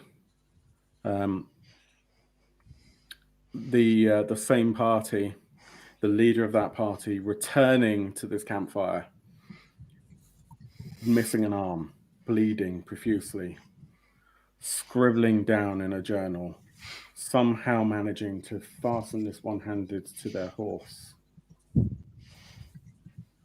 You then see the body of that person being pulled into the forest, and you can't tell what has done that. At the same time, you see Commander Jarya. She has reached this destination. She has gone north, and she has returned with another map, with the map that you all saw scribbled on a piece of paper. You see her icarus and not well. You see her at the point of utter and total corruption. She spews blood and bile and corrupted ichor from her mouth. She manages to pour a salt circle on the floor and somehow manages to 7 league stride back. Sura looks up and relays this back to others, saying, "This is what's happened here. There's definitely been two parties, multiple visits to this campsite. A group of people headed out to the east. They retreated. They looked like they were being chased by elves, filthy elves. But they then had discussions with them, and the elves then left. There was a barbarian there as well. That same party then headed out again, and when they returned, they were severely wounded. And there was one gentleman had lost an arm, bleeding profusely. He was writing in like a little journal. That book that you got given, guy, he wrote in that. I can see from the ashes, he strapped that to a horse. And that's how we've somehow ended up with it. His body fell in this camp, but something pulled it into the forest over there, over in that direction. I also saw our Commander Jarya, arrive here. She headed north.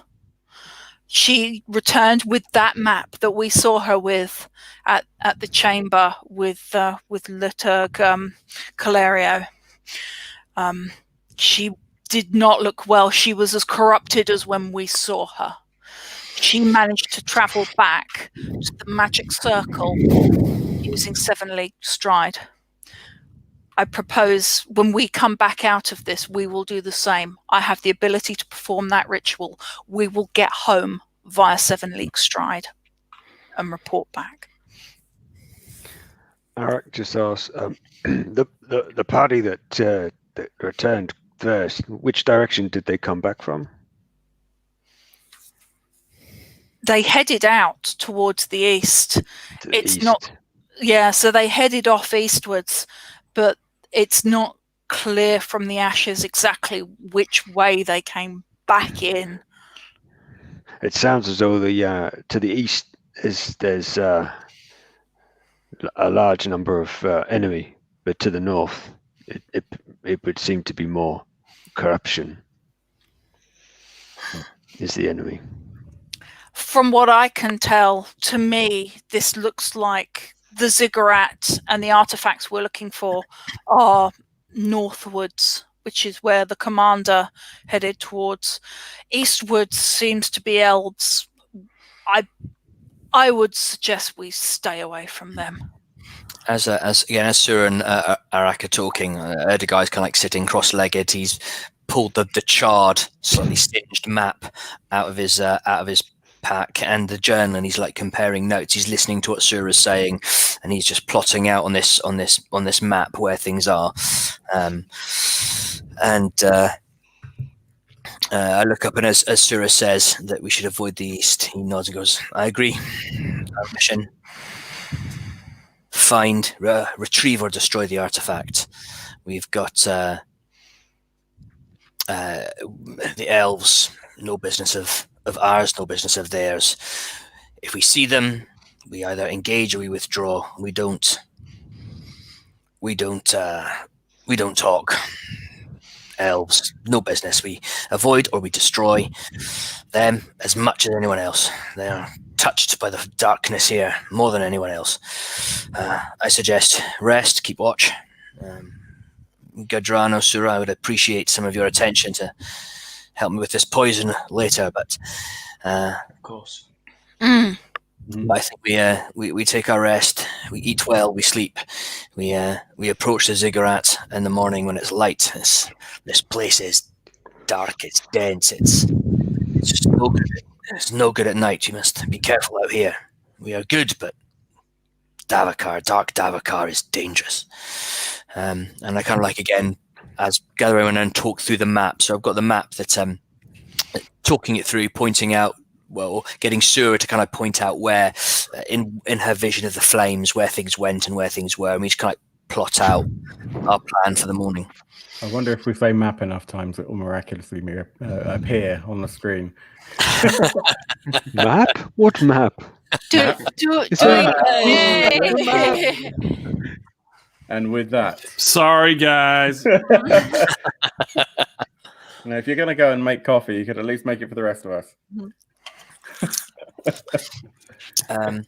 As we look at the map, I bring out the again. I refer to the journal that they found a cave and the tunnel system that they think leads to the Ziggurat. So it's just again ideaing that we just reiterating that the cave, although underground, will at least get rid of the help us avoid the elves, and maybe better equipped to fight close quarters in a tunnel rather than in the forest where elves can harass us and pick us off one at a time.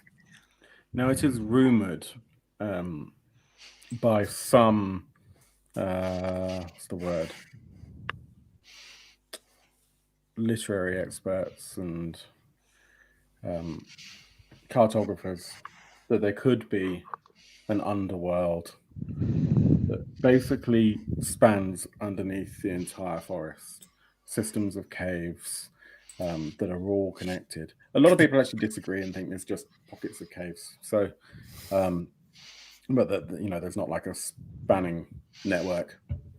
But that's a rumor that I would say that Erdogai has probably heard. Maybe something that some advanced tacticians might use to their advantage. Not really very useful in this situation. It is getting darker now. We talk about dark Davokar, and that is the heart of the forest, effectively. It's called dark because of the canopy and the idea that basically no sunlight can come through the trees. It's not really true. There are areas where it's like that, but most of the time it's just a lot of cover. But it's becoming very close to dusk now. And what sunlight could get through is being massively filtered now. So having studied those ashes, you probably light the campfire, set up what tents you have, you take a watch. Everyone feels an amazing 1 point of toughness. Sura comes over to Erdogai and sort of settles down with her healing poultices and helps him to sort of patch up the wounds. So she using she does a whole 5 points of healing. Oh, I'm back up to full health. Awesome.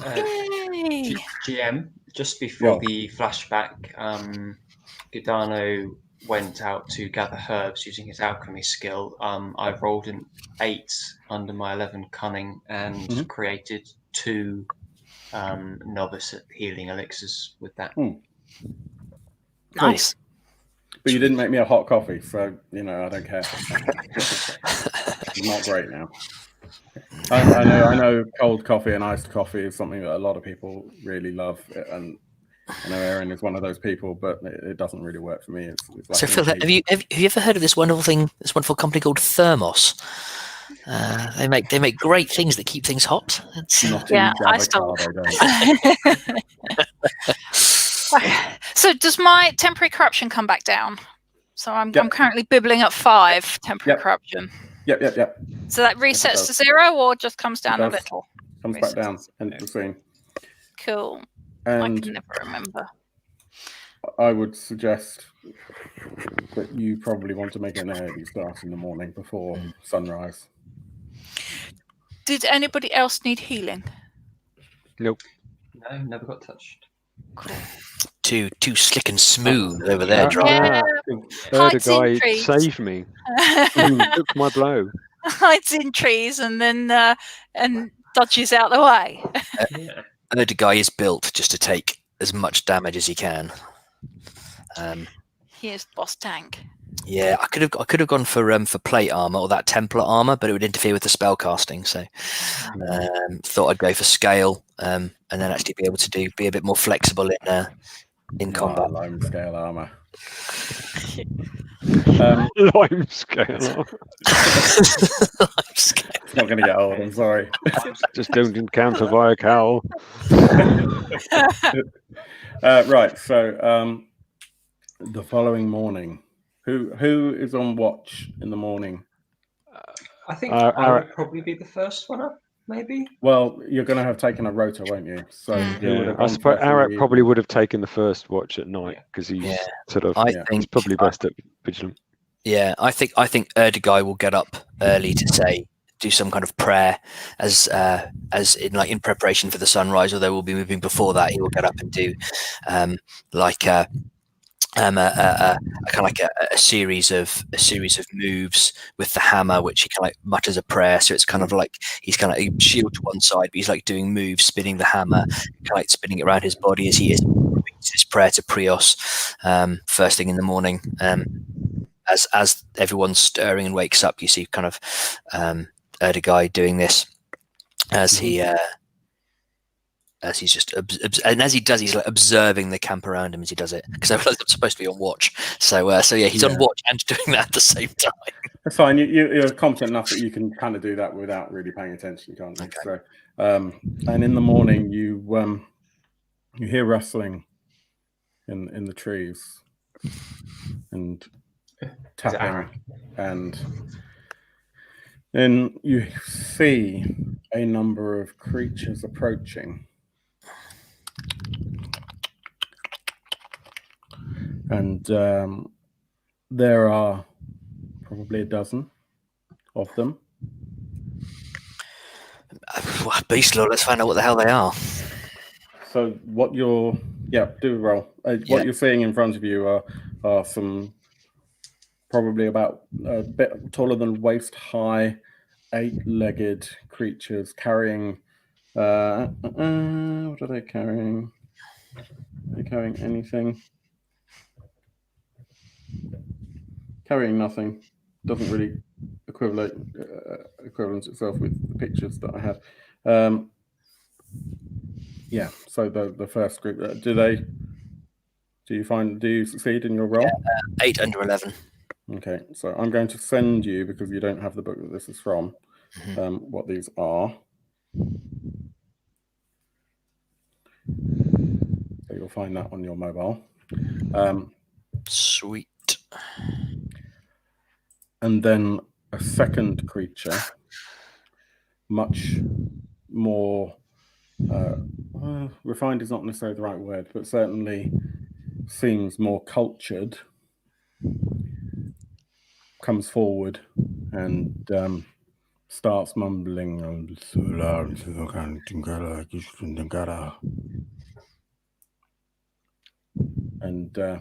you realize you can roll a beast law on that as well. Yeah, I'll roll a beast law on that as well. 8 again. Excellent. Let me just send you that. Okay. And you realize that this is a cultured language. There's only one person in your party, I think, who might be able to communicate with it. Okay. Who's got Lawmaster? Sura. Sura. So Sura as these things has Adept Lawmaster. Okay, so as these things come forward, and I halt the prayer, and it's talking, and I call over Sura. They're trying to talk. I don't know what they are. Well, actually, I do know what they are. They're. I glance at Arax and go, they're Arax. Sura sort of looks sideways. Sort of goes, They're not mine. "They're And you won't have encountered these before, but Erdogan, you'd have heard of them, obviously. Yeah, You know what they are. yeah. So they're your namesake, but they're. Doug has a photograph of these if he can re-engage his button pressing. Oh, nice. Like very large. They look nothing like Arax. that Exarch in the middle, that middle one, he's got arms and legs in it. It's fine. So as they're talking, I glance over at Sura and look questioningly and say, can you make out what they're saying? What are they trying to tell us? I will attempt to. Well, hey, they're Arax, so if I fail to understand them, we could always get Arax to try. That she sort of like gives a bit of a sort of sideways look, but she's sort of taking the mickey a little, and then sort of comes Arax up. does not get the joke. And then comes up He looks towards, quite annoyed.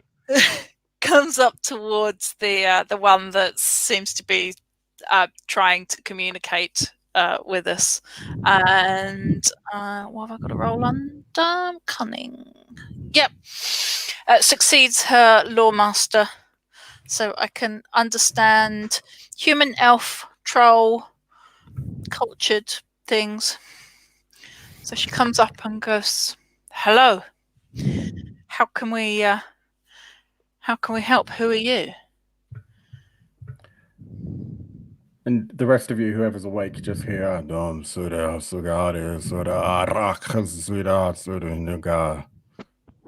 which Sura recognizes as troll tongue. And the exalted Arax, the tallest of them, basically explains to you that he and his clan have heard from the discussions over your campfire during the night that you have intentions of traveling to the Ziggurat. And We do indeed. You and I may be able to be of assistance to each other. We too wish safe entrance to the Ziggurat. But whereas you appear to be in need of possessions, we simply look for somewhere to live. I propose a trade. Our assistance for yours.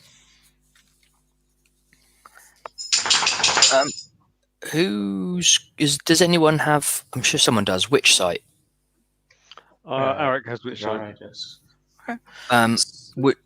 Sorry, I was just. Yeah. I was going to say, Sura will turn to the guys and go, "These guys are speaking troll tongue. They're asking for us to buddy up. They'll help us if we help them. They've overheard us talking about wanting to get to the Ziggurat. They have no qualms with us wanting possessions from the Ziggurat. They just want to live there. So they're wanting to help, trade assistance. What do we think, boss guy?" I listen. I look at Gadrano and go, "Drano, can you use the sight on them? See how corrupt they are." It's Arax. Oh, sorry, Arax. Oh. I look at Arax. Gadrano goes, I've got 8 legs. Arax will, Arax and say, "Arax, you should have great affinity with these boys. Can you see? Can you use the sight? See how corrupt."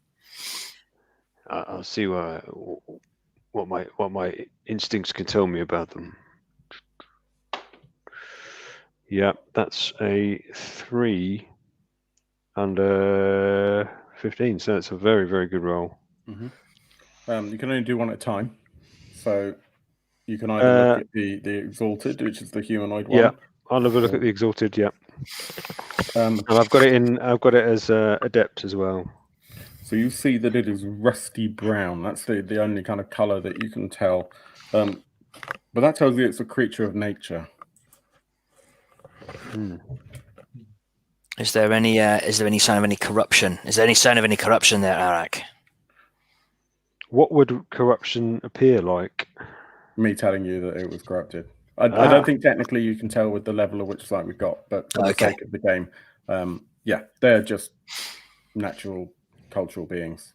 Okay. All right. So I'm just going to say that they're not abominations. They're just creatures of the forest.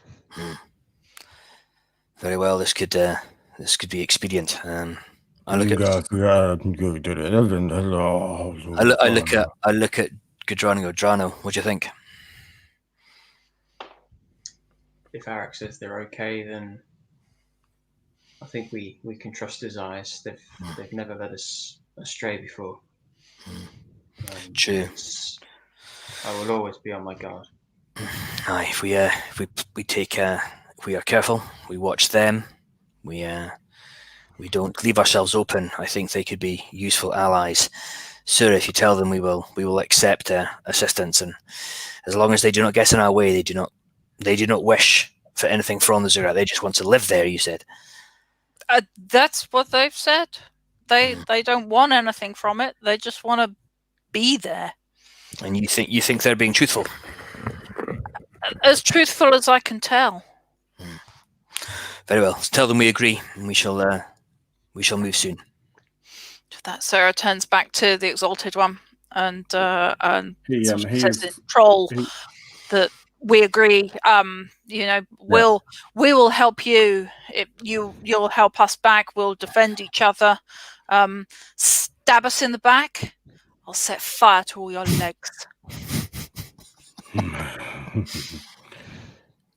You can try.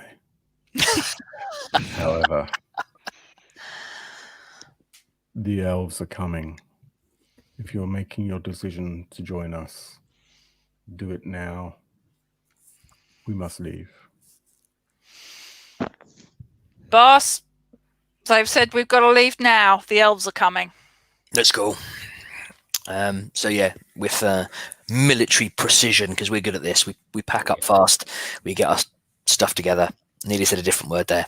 And get our things together, and gear up to move out. Again, I think even the NPCs, because we've travelled for long enough with them now, have kind of like got used to how we travel, what we expect of them, and how they do it. So they're pretty quick at getting themselves. There's not many of them, so it's not like they've got to powder their noses. True. Well, we've only got 2 left now out of like 20. Yeah. Are we going to take the cart, or are we going to leave the cart behind? That's a good question. You are heading towards a cave. I think leave it. Okay. Yeah. I'm going to get that we can carry. Yeah. I'm going to get one of the NPCs to carry my spare quiver of arrows on the cart. Blackie, carry this. Leaving a music festival. Because all they're good for is cooking. Cooking and carrying. Yeah, all the good ones decided to try and fight. It's not really very useful, is it? They're all a bit rubbish. Okay, so fast forwarding a bit, you take some time, a quarter of a day to get to the cave. That's what the map said, yeah. And then you enter down into the tunnel system. It's dark, obviously. It's a cave. You light your torches to help you see the way. It's not completely devoid of life, though. There are mosses and funguses, and there are some plants here and there. The plants that don't require sunlight, obviously, are not particularly many of them, but you do get cracks through the soil here and there. You get shafts of light where other entries to the caves and to the tunnels have opened over time. And it's about a quarter of the day before you all begin to hear a sort of tapping behind you, and you realize that you've got a bit of a convoy now as more Arax have joined the fray. You pass, you believe, under the river that's on the map. You can feel the air changing, it getting colder. It's damp underfoot. And the smell of must and mildew. you see the cave system, the tunnels open up much, much larger, and you can hear a there is a heartbeat somewhere in this tunnel. Okay. And it is large. As we're moving in and as it kind of opens out, I signal to Arax to take point and move ahead, just to give us even like 10 seconds heads up. And again, Arax, okay. Yep. Arax is going to creep forward as stealthily as he can, and keeping he's got his bow with an arrow notched on it. He's creeping forward as quietly as he can, trying to be as vigilant as possible to discern anything. Sure. You refer back to the map, and you see that the map shows that the tunnel splits into a circular tunnel that seems to circle the Ziggurat. And the map indicates that going to the right, which is effectively the southeast, is probably the way to go. And that there is what looks to be, according to the map, then a tunnel offshoot that goes straight towards the Ziggurat. Thank you, Doug.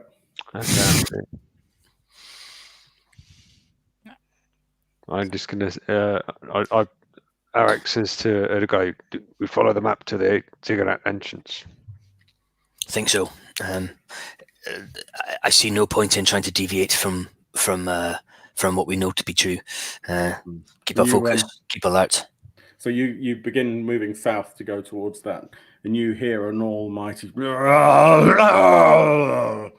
And can you roll a beast lore for me, please, Stuart? Certainly can. Oh, I'm never this lucky normally. 3 under 11 for my beast lore. You recognize this.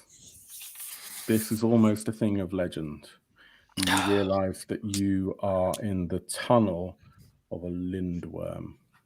A lindworm. And right. The sound is coming from behind you. Oh, man. As in from the tunnel to the north. Yes. So, all right, let me find a lindworm in the core rule book. Where have you gone, lindworm? Okay, here we go, lindworm.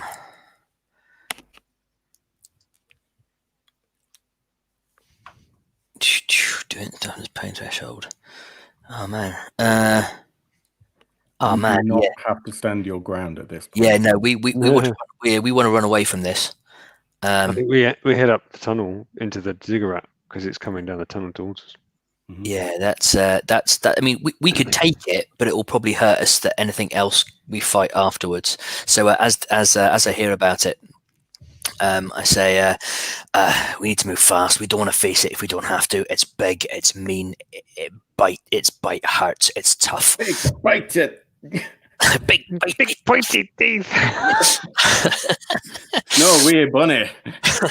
He's like, yeah, no, we want it. It's a lindworm. It's I mean, we'd take it, but it would hurt us. It's not the mission. We need to move on. If we can move fast and avoid it, that's the best we can do. I think it'll be in here. It's in its element. We move fast. We move on. If we have to fight it on the way out, then that's what we do. But our focus is on the mission in Prios's name. Better to die destroying the artifacts than die fighting a worm. Indeed, Drano. Okay, so with that, you head south. You can feel the ground beginning to rumble behind you. You can actually feel the change in pressure. This thing is smaller than the tunnel, but not by much. And you can almost feel it pushing you forwards as you manage to find basically the width of a person crevice in the sidewall to your left. And you manage to dive into this as you all feel and see this huge wall of muscle just go straight past you. Didn't even know we were here. And as you climb through this crevice, going northeast towards the Ziggurat, you feel the hairs on the back of your neck are beginning to stand. You all feel nauseous, and you all feel an unwelcome sense of corruption. And as you head further northeast, that corruption subsides. But the smell of mold, of mildew, of damp, rotting flesh, of dead nature begins to fill your nostrils. And you find yourself in a cavern. It's fairly large. To the other side of the flowing river of disease, there is carved into the wall some steps. To the bottom of that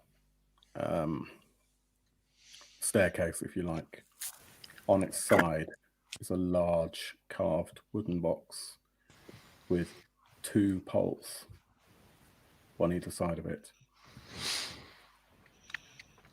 But there is a nasty river, black, probably about 15 feet between you. Is there an obvious way round or over the river, or Roll vigilant. Okay. All right, it's unmodified.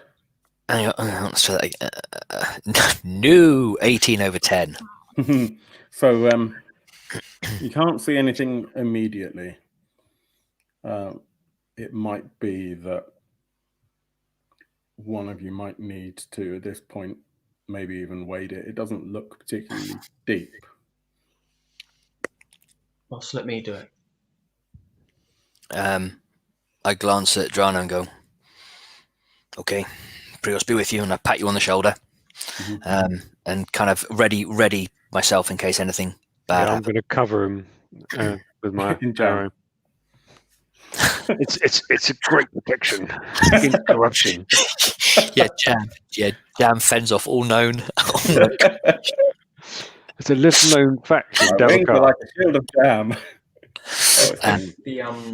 The ground under my feet is soft enough under the water. Can I sort of plunge my sword in as I walk across to sort of give me a better grip? As you get closer, you do realise that this is running black though, and it just smells and feels bad. You're probably quite convinced that there must be some form of crossing. We should look. Yeah. I also remember the in the journal they mentioned this Black River, and I call back, Dran will come back. This is death. This river. We need to either find a way across without touching it. It could corrupt. It could hurt. It could damage. This could be what the commander corrupted the commander. Remembering what happened to the commando, that's a hasty retreat.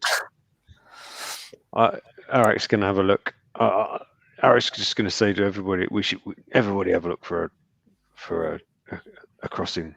Does anyone have athletics? No, but are there any large boulders and rocks and whatnot around? Yeah, sure. I'm thinking. Yeah, broken bits of Ziggurat. Yeah. Sura can bring telekinesis style, bring some rocks, drop them across the river, and see if we can build like a stepping stone type bridge across. Yep, do it. Do you want me to roll for it? Yeah. For each one?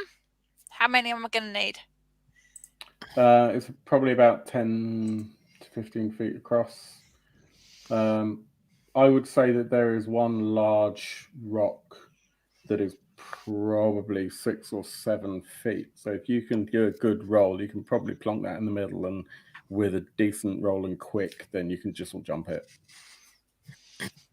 Yep. Well, it's mind throw, so it's moving objects. So it's resolute versus quick test. So my resolute's 15. I've rolled a 7. However, There's- rocks are bloody fast, so Well, it's against the river, I isn't think it? that's But the river probably itself is pretty minus 12, static, so yeah, Yeah. that's fine. You managed to find an appropriately sized rock, and you managed to land it right in the middle. A large You're flat. going to need to do a quick to do that jump onto Right. that piece of rock, and that will be modified by your armor if you have heavy armor. Which I don't. So Sora grabs hold of her little glass pearl, calls forth her power, picks the largest rock that she can possibly find, this huge flat boulder, drops it in the middle of the river, and with that it's sort of like the black splosh goes everywhere. With that she runs up and then jumps and sort of almost like hop, skip and a jump onto the rock in the middle of the river, sort of taps across it and then jumps off down the other side and then sort of whirls round, looks at the others and goes, problem solved. Nice. Gadrano looks down at his blackened boots and just yells out, I could have done that. is that all that fancy dancing something you learnt in magic school?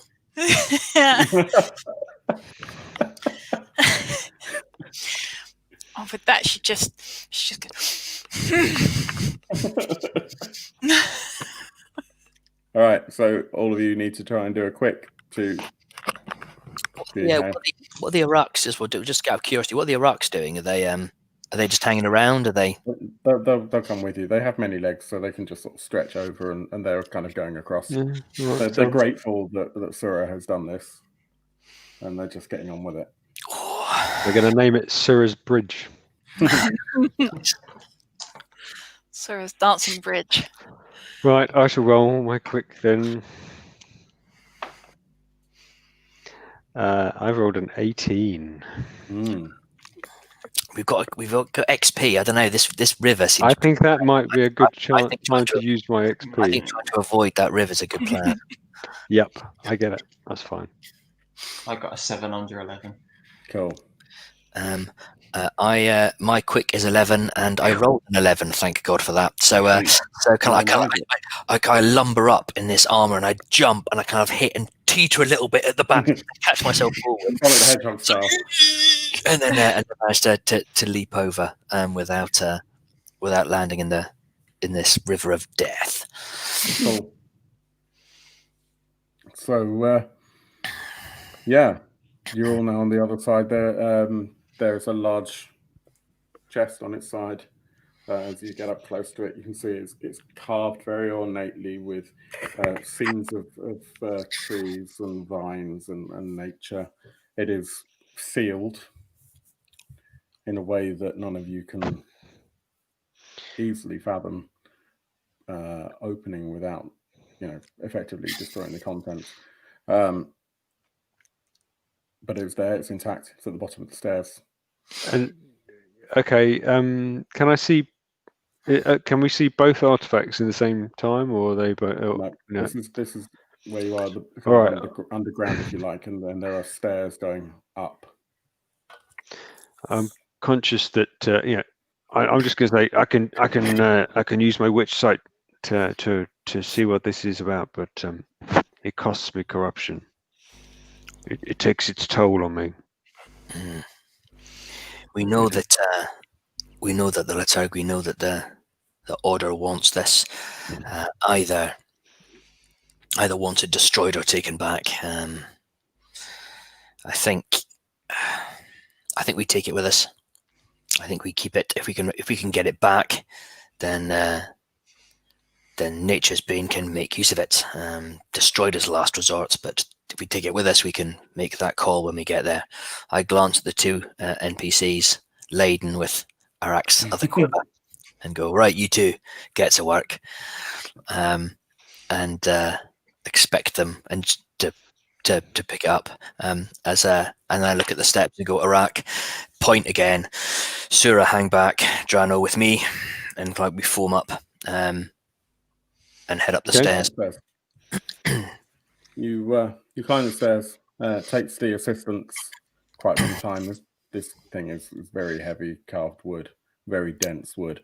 Can I glance at some of the Arax and raise an eyebrow as if in, do you want to give them a hand? Or are they steering clear of it? They're entirely disinterested. Damn it. What are they doing? Some of them are coming up, some of them are staying down. Okay. You probably have half a dozen of them who've come up the stairs with you at this point. Okay. And as you get to the top, you see what's basically the entire chamber within the ziggurat. It's almost like it's a shell. So you might expect that there were levels and floors in there, but actually, no. There are supporting columns here and there to make sure that the structure stays intact. But it is a shell. The floor underfoot is uneven, and it's not the easiest to walk on. In the center of the room, which is maybe 30 meters, maybe a bit more, there is a huge, huge tree. Let me just grab my notes for a second. Hang on. I haven't needed them at all for this. That's been great. But that does mean I don't remember where I put it in there.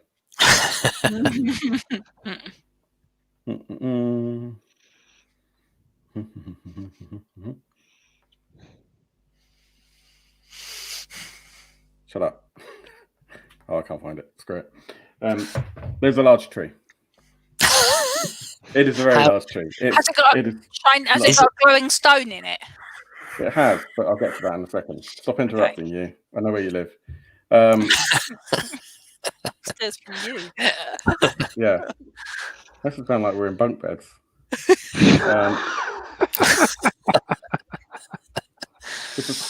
It's a spruce. However, the entire chamber is devoid of life. So you think. The spruce is grey and blackened. The vines that intertwine around it also are blackened. Underfoot is... It feels like maybe once it was vegetation, but now it is nothing but a hindrance.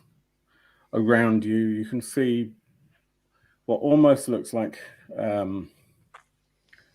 calcified vegetation, dead, completely lifeless.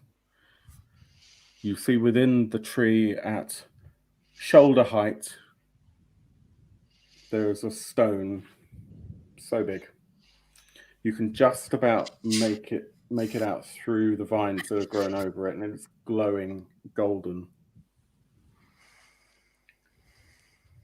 You suddenly hear from behind you and way up, woohoo, woohoo.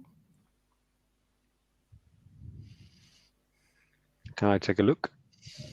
Yep. Do I need to roll for? Yeah, you need to roll for me throwing things on the floor. Sorry, that was been horrible. Cadrano would have instinctively unsheathed his sword, hearing an eyes, because he would have been expecting trouble. Sure. Oh, it's all my bits of paper have all fallen on the floor.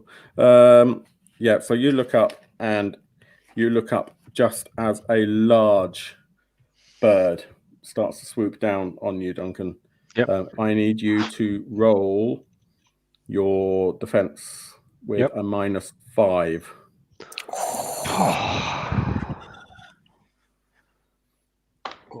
Yes, 4. So yeah, I'll beat it. And then by I need 6. you to roll again. Sorry. Then I need you to roll again. This bird comes down and swoops at you, misses, banks, comes around and swoops at you again.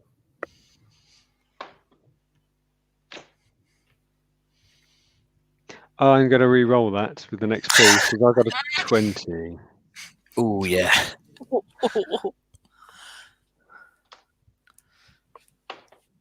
Yep, 5. Yes. And a third time. Oh my god. 2. Excellent. You're very, very lucky. So this huge bird flies down and takes a swoop at you. Banks does it again, and banks one more time. And flies up into the tree. Beast law roll to see if I know what this massive bird is. Beast law finally fails me. No, 15 over 11. It's a big bird. That's it. Not that big bird. This big bird. It just goes, bird! Bossman say bird. Yeah, it's a big bird. Thanks, boss. It seems to be living in a tree. Right, well, Arax gonna. He's not happy about being attacked by this bird, so he's going to shoot at it. Yeah, hang on a second. Let's take another one of these. There.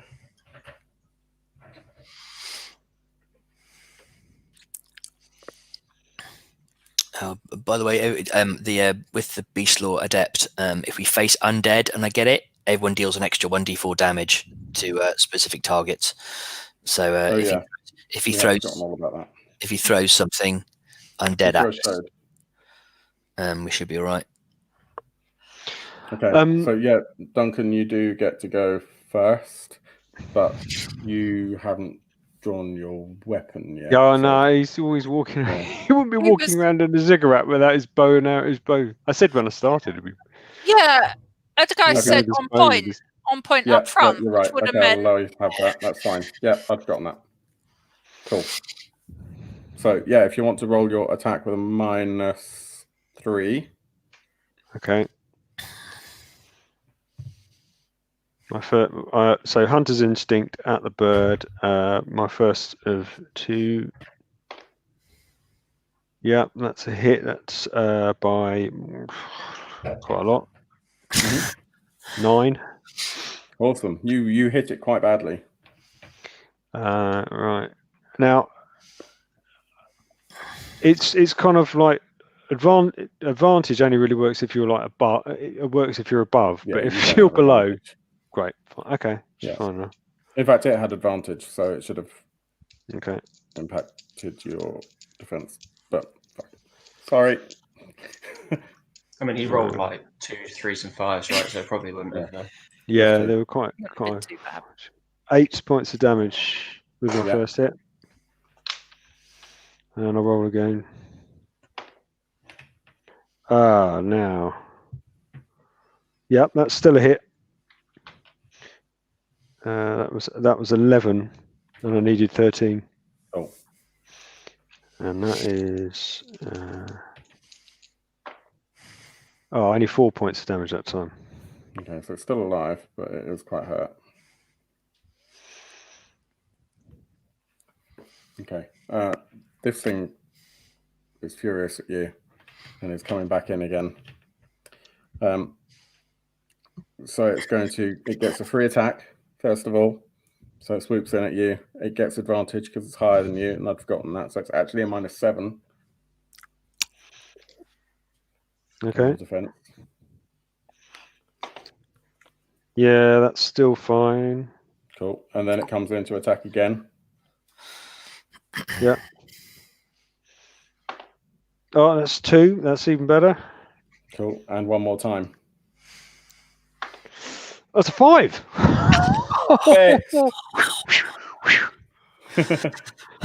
Erdogai I needed to get an 8 or below. Nice. Erdogai was about to be bodyguard there, but he's even not. hang on, with a -7. I got vigilant 15. My defense is 15. Oh, you defended. Oh, okay. That's I've right. forgotten to defend with vigilance, so I just had to check that. Yeah, that's cool. 6 cents. Yeah. Adept. So, Erdogai, you're up. Is the bird within striking range of a man with a hammer, or is it up in the air? It's up in the air. Okay, then I'm going to just ready my hammer and shield to do bodyguard if it attacks anyone. Can I ready an action in Symbaroum? Yeah. You can, but what you end up doing is the bodyguard's a reaction anyway, so it's fine. Don't worry about it.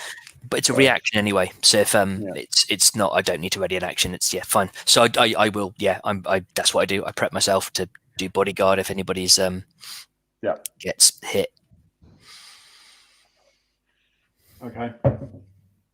And actually, sorry, what I'm going to do? No, because I can't hit. I'm just going to cast Blessed Shield on myself. Yeah. Yeah. Brian Blessed Shield on yourself. Brian Blessed Shield's done. Gordon's alive. Alive. Yeah. So I've got Blessed Shield is up. Cool. And we're with Matt. I would like to hear about how holding an action works in Symbaroum, please. GM. So what you can do is you can basically move your action to someone else's. You effectively pretty much move where you are in the initiative order. Yeah. But that then will then be affected for the rest of the encounter, for the rest of the scene, if you like.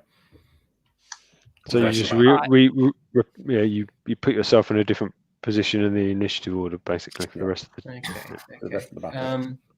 Stand behind someone else. Yeah. I think that is what I will do. I will just ready a swipe with my sword should the bird come within reach. Sura's going to attempt to floor it, so it will come within reach. Yeah. Okay, that would be my action. Thank you. Okay. So that is now Sura. Sura holding her little glass pearl. She's going to massage it in her hand, and she's going to use her mind throw telekinetic power to throw. So the description says lift or throw an enemy. So she's going to attempt to throw the bird at the ground, and if it's successful, they end prone. I love it. Do it. So it's do they take damage as well? It will, and it does do damage as well. So let's see if it works. It's a resolute versus their strong. Yeah. Okay. Where is their strong? You get a +3 on that. Cool. I succeeded by 1. So That's a success. So how much damage do you do? That one, it's a 1d8. She does 5 points of damage to it. Is that negating armor? Is that including armor or not? It's all it says is +1 d8 damage, lands prone unless passes a quick test. So she pulls it out the sky and tries to slam it to the ground. Mm-hmm. It's prone unless it passes a quick test. You finish it. Splat. So it just like that. Big bird. At that point, do we work out what kind of bird it is? Gudrano reaches over and just pokes it with his sword. Dead Dave. I mean, you can try and have a closer look at it, the guy, if you want. Yeah, I'll have a look. Nope. Still a bird. It's a bird. It's dead, Dave. It's a dead bird now. It's dead, Dave. The bird's dead. So this bird is dead. You're in a room, a chamber that by all reckoning should be basically almost pitch black. As you really think about the environment, you realize that the main source of light is coming from that object that's embedded in the tree. You can also see as you look up that the dead tree goes all the way through to the ceiling, all the way out of the top. And if you approached the ziggurat from outside, you may have been able to see it outside. Are there any holes in the ceiling of the wall, or is it all completely... sorry, Stuart, say again. Are there any holes in the ceiling or the walls, or is it all kind of like still completely sealed? Other than pretty intact, intact. And yeah, as I said before, there are plenty of flora that maybe once was alive here. And so the tree itself is dead. Yeah. Okay. The only source of life would have been that bird that you just killed. Okay. I look at the others and go, Arak, Drano, Steel out, Sura with me, and I slowly walk towards this tree, and looking at Sura to have a look at this glowing rock, this stone, and see if she can make anything of it. Yeah. So, would using my lawmaster give us any indication, any helpful hints at this point in time? Yep. Cool. So that's cunning. Nope. I look at it and go. I failed by 3, so I look at it and go. It's a glowing stone. It's in a tree. Worth an XP for a reroll, or Yeah. Rewind. No, oh no, hang on. No. She looks at it. She goes, glowing stone in a tree. Looks back at Erdogan and goes, yeah, and Look harder. God, that fine. Portal Magica must have taught you something before you came to the church, woman. Good And with Rhino that, chuckles at that. she just on it as so yeah. So I pass it, slap Okay. bang on the number. Yeah. You put your hand near it, and you spend a good bit of time looking at it. You've never seen anything quite exactly like it before, but it does remind you of the sunstones that were coveted by the Ordo Magica. It's not quite the same. It's larger, warmer. You can see that it's linked and bound to the tree. You can also see that it has the potential to be very dangerous in the wrong hands. And that's probably why you feel that it is best to either be destroyed or returned to the Order or to the Church of Prius. And why they would potentially want it if that's what they think it is.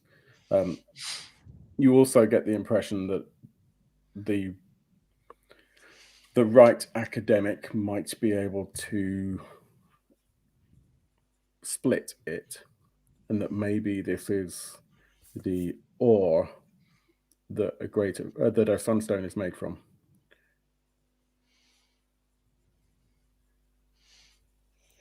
Okay. So Sora sort of turns to Erdogan and says, it's a much larger, it's very warm, it's a much larger, potentially an ore source for sunstones.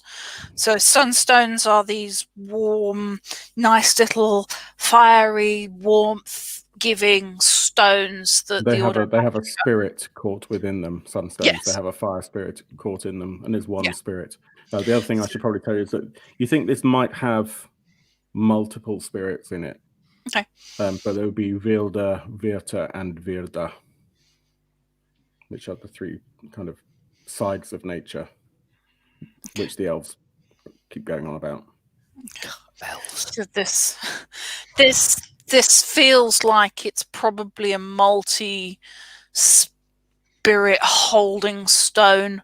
Sunstones have like an individual fire spirit in them. This feels like it probably has multiple. The elements, the spirits that those damn elves talk about. It's linked. It feels like it's bound and linked to this tree. I'm able to break the link, or at least attempt to break the link with the tree, but I can feel that, yeah, definitely this is an artifact that the Order definitely want.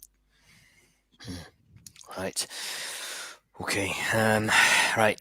So try and break the link, if you can.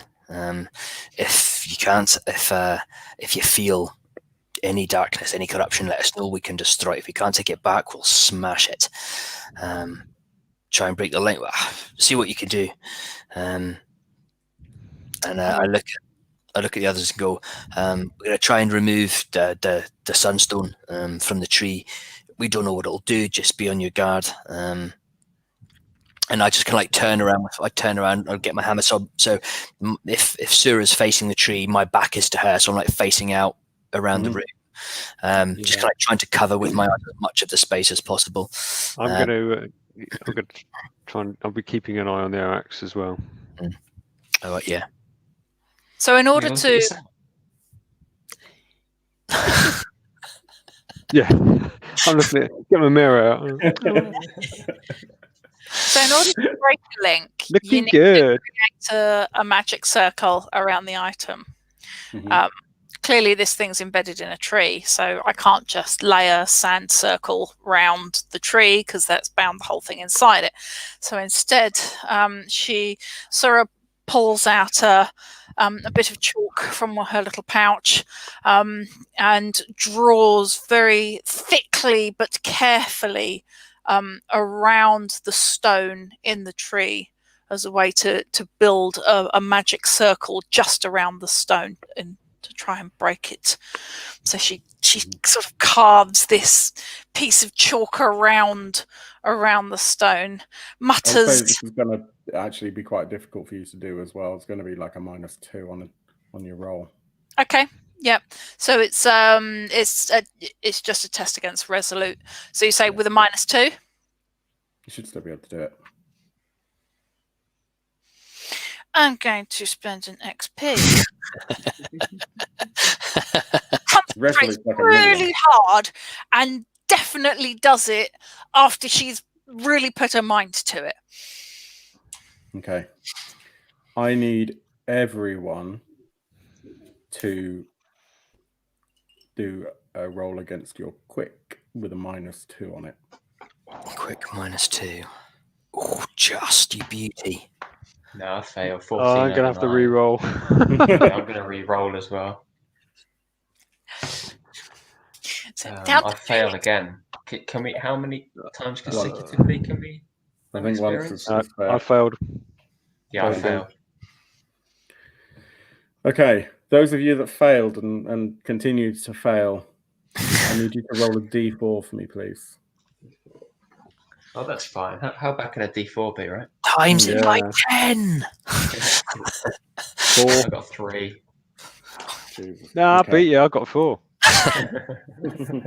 Better than you. Where on earth have I got that? Okay. Anything you can do, I can do better. I also need you to roll me another d4. Okay. Both of us. Everyone. Oh, okay. Okay, I got a 1 on this one. I got a 3.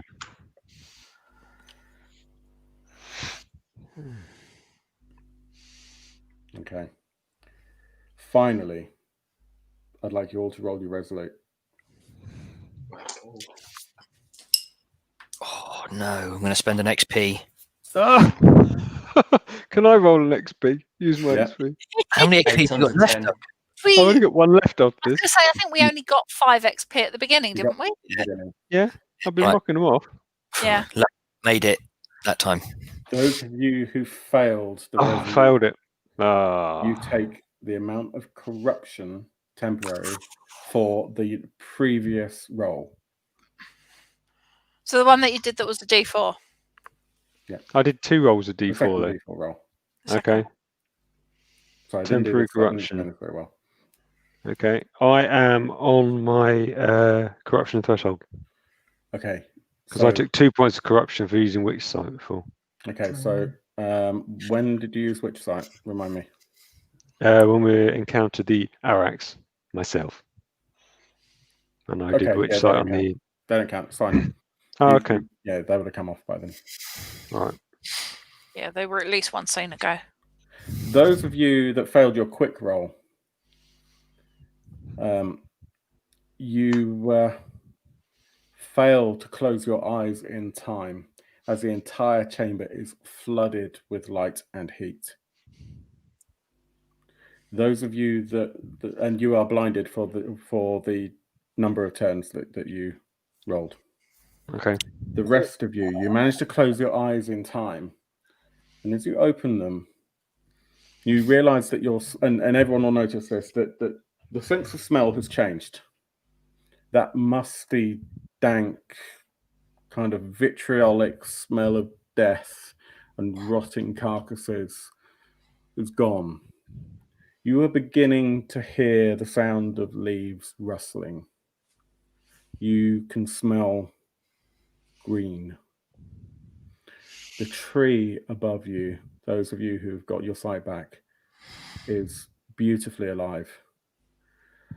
Around you are multiple trees of different species, of different heights, bushes, plants. Underfoot is moss and grass and vines. And the source of light is still this stone that you have released from the tree. So is that stone now in Sura's hand? She sort of managed to That's up to you. pull it out. Yeah. So Have you done that? She's broken the link around it, and at Mhm. that point it exploded in light, which she shielded herself from. Yeah. And now she's sort of trying to extract it. Does it easily come out of the tree? There are vines around it. I think that you could probably hack at them if you wanted to. Erdegar, you could help to do that. Yeah. You've got the appropriate tools to do so. Like, You have to hack at it quite a lot. You have to hack at these vines and get in there and really kind of go at it. It takes you kind of a good couple of minutes. And by this point in time, because you've decided to go about this in a very methodical way, Gadrano and Arax, your vision starts to come back, and you realize that you're in this huge chamber of greenery. You hear What the hell happened? Call of an owl overhead, and you look up, and there's something very similar to the thing that you've just killed. And as you pull that stone from the tree, the bark begins to shift in color. The grass beneath your feet begins to wither. The bushes and trees around you begin to decay. And let me just get my stuff here. Where is it? I've got no XP need Duncan and Gadrano, Matt, to roll your defense with a -6. Ooh. Okay. Hey, 2 under 7. Good job. No. Failed. Okay. Failed by 3 points. Okay. Duncan, you can feel something wrapping around your throat. I am going to use bodyguard. Is this still the same scene? Is Blessed Shield still the same scene, I'm afraid. So I see this thing wrap around him, and I kind of barrel towards. Is it feasible within the fiction that I could do that and get to him? Or is it too far away, Phil? I'm not sure that you'd be able to bodyguard him and take the damage instead, to be honest with you. Thinking about it, what you see, let me describe it to you, and you can understand what's going on. What you realize is that the ground underfoot, where Arax is standing and where Gadrano is standing, is alive, corrupted. Sorry, not corrupted. That's a lie. Alive and unhappy.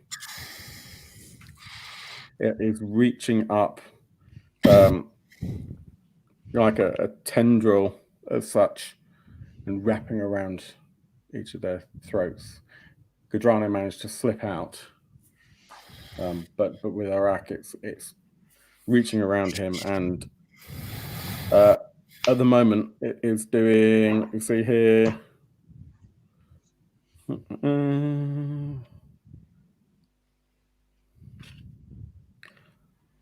you need to do a cunning versus cunning. Okay. Dungeon. Yep. So that's -6. -6. This is a smart vine. Good job, my cunning 7. That means I've got to roll a 1. Yeah, it'll be Come fine. on, come on, Don't roll think it on. happened.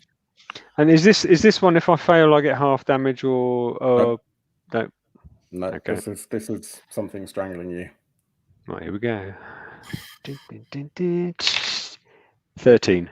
Oh, You can Nowhere feel near. this greenery is starting to suffocate you. You take 3 points of damage. Okay. Arax having a bad Could he day. roll his armor on that, or does this? That negates armor. I'm all right. Can Gadrano attempt to try and cut the vine with his parrying dagger? Yes, you can. Okay. Is it just an attack? Or... Yeah, I'll let you do that. Okay, ooh, that's 12 under 13. Okay, yeah. So how much damage do you do? I will do 1 point of damage. All that's up. So, hang on, Oh, that's let up me to just do 1. that. Yeah. Okay. Are we in an initiative order? We are or in anything initiative now. I would say that Matt, you've just gone. So I'm going to swap Matt and Stu around. For the just remind me to swap them back. So Stu, you get to go now. There's Okay. 2 undying on the floor. Do you want to do a beast law? Yeah, good idea. Cheers, Phil. Beast Law. 2 under 11. I think I took a screenshot of what you need, so let me send that to you now. Cool. I'm dubious about how much good hammer will be against a vine. I'm just going to hit it hard and just squash it a bit. yeah. Black Well, there you things. go. Okay, cool. Well, let's see. Whack a rat.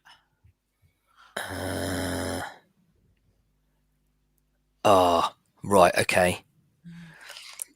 Okay, it's a choking Undine. Challenging. Oh man, it's got regeneration. Again, except fire damage. It regenerates 4 toughness per turn, except fire damage. Christ alive, toughness 30. So all we need to do is burn Arax's head off, right? And we're cool. It's got no armor, so I recognise it and shout out and go Jono, keep trying to slice Arax free. Sura, vulnerable to fire. Torch it, and I run forward, summoning Witch Hammer on my hammer, and I just try and swing at it, aiming for like the base. So I'm not aiming for the bit around Arax's throat with a massive hammer. I aim for the vine near the bottom to see if I can just by brute force try and tear something through it. -1 on your attack. Yep, 6 under 14, so I roll my damage, which is a d10, a d4, and a d4. That's 5, 9, that's 10 damage. Cool. That's the one that's attacking Arax. Yeah.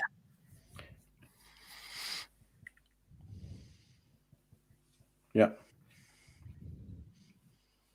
Okay, and Aaron is next.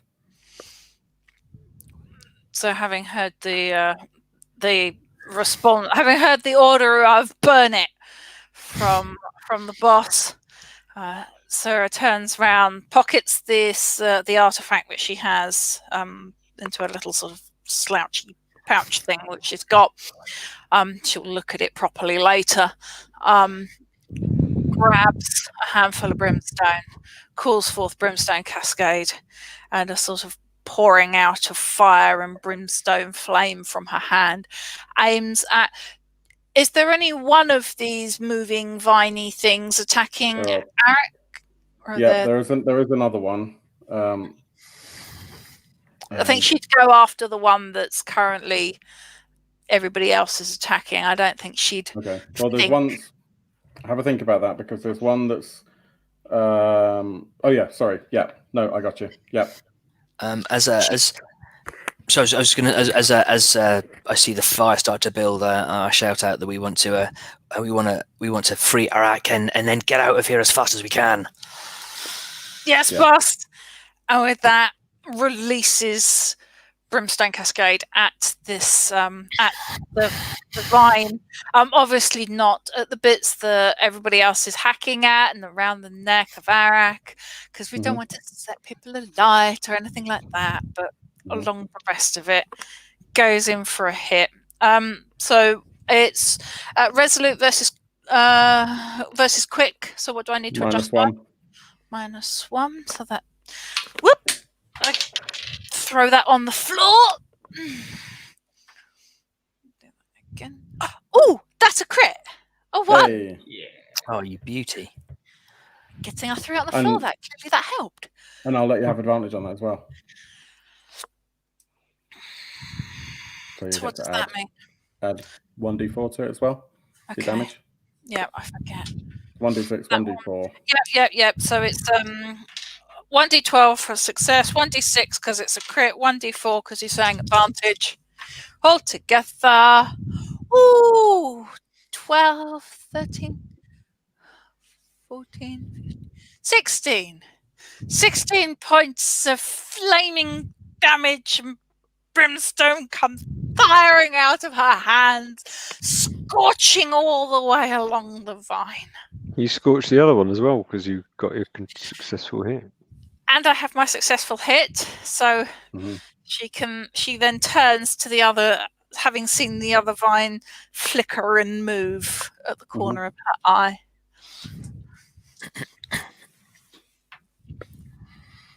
She also hits that one. Not a crit this time.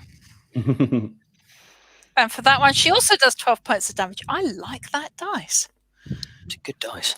That's my DCC. Dice against been. This is my Dungeon Crawl Classic set of dice. They are very good at dealing damage. Symbaroum dice are better, coming in the starter set, from what I hear. Ooh. Other starter sets are available. Tales from the Loop, Alien. So there are only 2 vines, yes? Okay, cool. I can't go back to the first one and hit it again because my cascade succeeded. I think we rolled you can't. Yeah, no, I think that would be it. Yeah. Bounce. You let me just look at these numbers for a second. That one is that one comes up there. There are 10s. Okay. One of these. I'll just use one of those ones. You, as you're all paying attention to the undines, whatever we want to call them, in front of us, none of you notice something going on behind you. I need Erin to roll your vigilance. Let me just double check. Hang on 1 second. I do hope it's something other than vigilant. Vigilant. Where is it? Yeah, no modification. Oh, good. I've only got to get 5 or under. It's minus 4. Do it again. Nope. That one's a 6. Got an experience left? I do. Is it worth a reroll? Am I going to get splattered? Do you care? Do I care? No. Let's go for it. She fails to see whatever it is that's coming that you've asked for the vigilant on. Let's see what happens. Okay. Our only way out is about to get splattered. It's all right. Can you roll I have a party trick. I have a party trick for when I get hit. That's true. roll She's full your- of candy. Yeah. Do you want to roll your defense? Split in half with- and confetti comes out either side. Almost. You get hit and turns into two of you.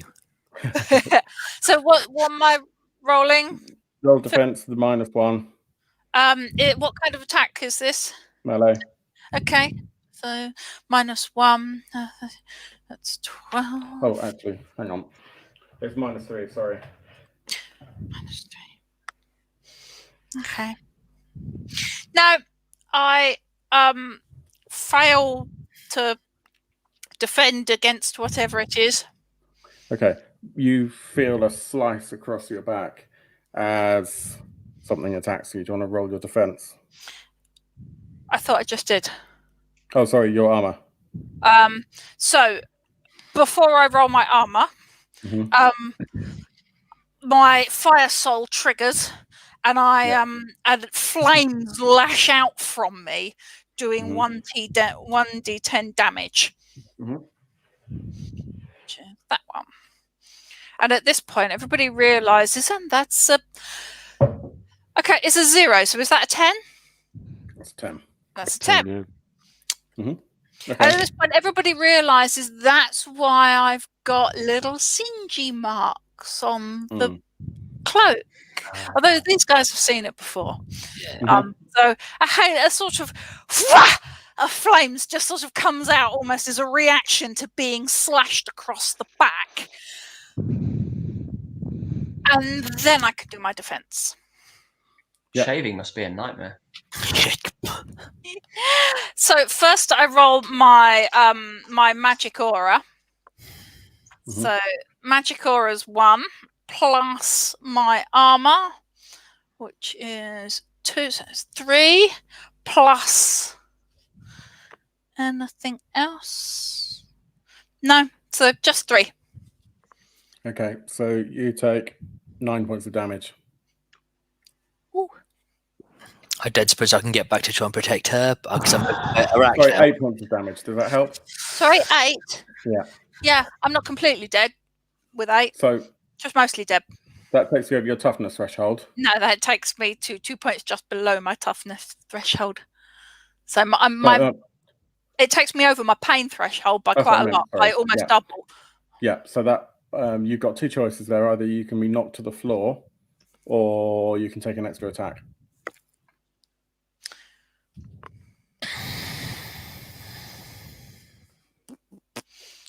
As in, they attack me. Yeah. I would suggest that if you get knocked to the floor, they might move on. Yeah, I'm gonna go with a knock to the floor, I think. Okay. So it will take me an action to get back up. Yeah. Assume the fetal position. Yeah. Hide. She bursts into flame. Hi. Bursts into flame with this thing slash across her back. It clearly deals some kind of damage back at her, but by doing so, she then sort of collapses into a heap on the floor. Surah! Adrian! That hurts a lot! Kill it! Who's up next? Very preoccupied at the minute. Next is the next of these creatures. So there are 3 of them. You're all still facing the other way. What are the Arax doing? Huh? What are the Arax doing? Yeah. Whatever they like. Eating popcorn? Yep, pretty much. Placing bets. Yeah. Here, check this out. Look at them. Yeah, so Back to the Matt, do you want to make a vigilant modified by nothing? Make a vigilant modified by nothing would be my absolute pleasure. That is a 17 over 7, which I'm going to reroll. I said and that is a 6 under 7. Excellent.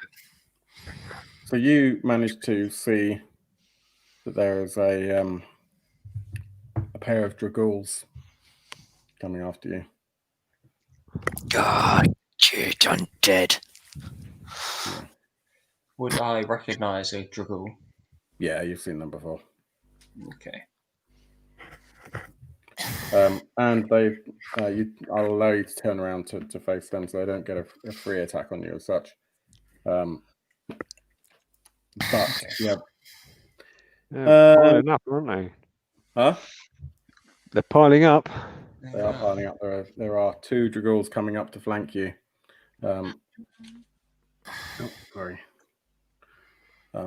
I'll say that you are able to avoid the attack with some +1 on your defense roll. Okay. Just as a point of interest, I have acrobatics, so I can roll against quick to avoid free attacks. Yeah. So yeah. Just do that then. Yeah. Okay. That is a 5 under 11, so I avoid the free attack. You managed to just disengage. Yeah. How did I get on trying to free Arax, by the way? I presume that's interrupted me doing that. Yeah, but we're about to get to the top of the round anyway. So. Okay, cool stuff. Yeah. And I'll say for now that's all that's managed to come at you. Did Arax not have an action in that round? No, you are currently fighting a choky nasty. Yeah, but don't I get a chance to fight the choky nasty? You do. Every round you get to basically fight against that. I'm just trying to see how. Same as Strangler. Attack from advantage, maintain the stranglehold, successful cunning versus cunning.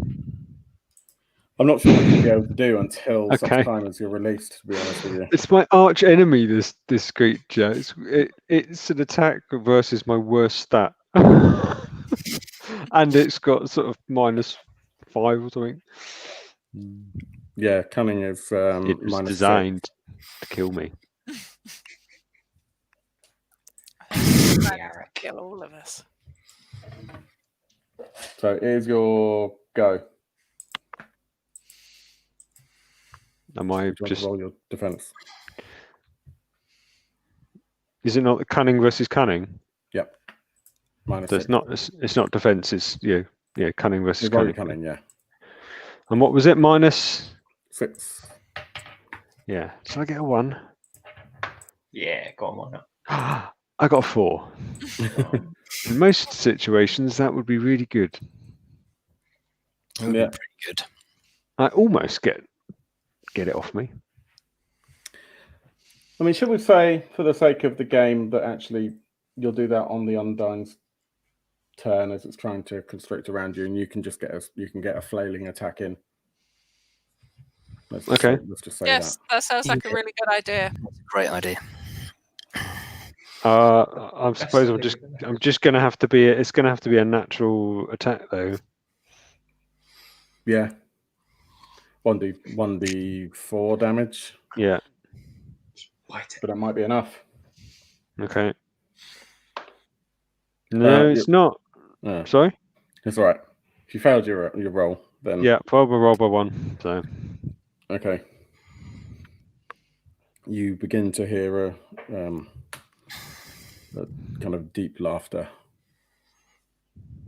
And the guy, you look up, and all of you... The guy looks up to see a shimmering figure in front of him. It's ghostly, and it's calling to him.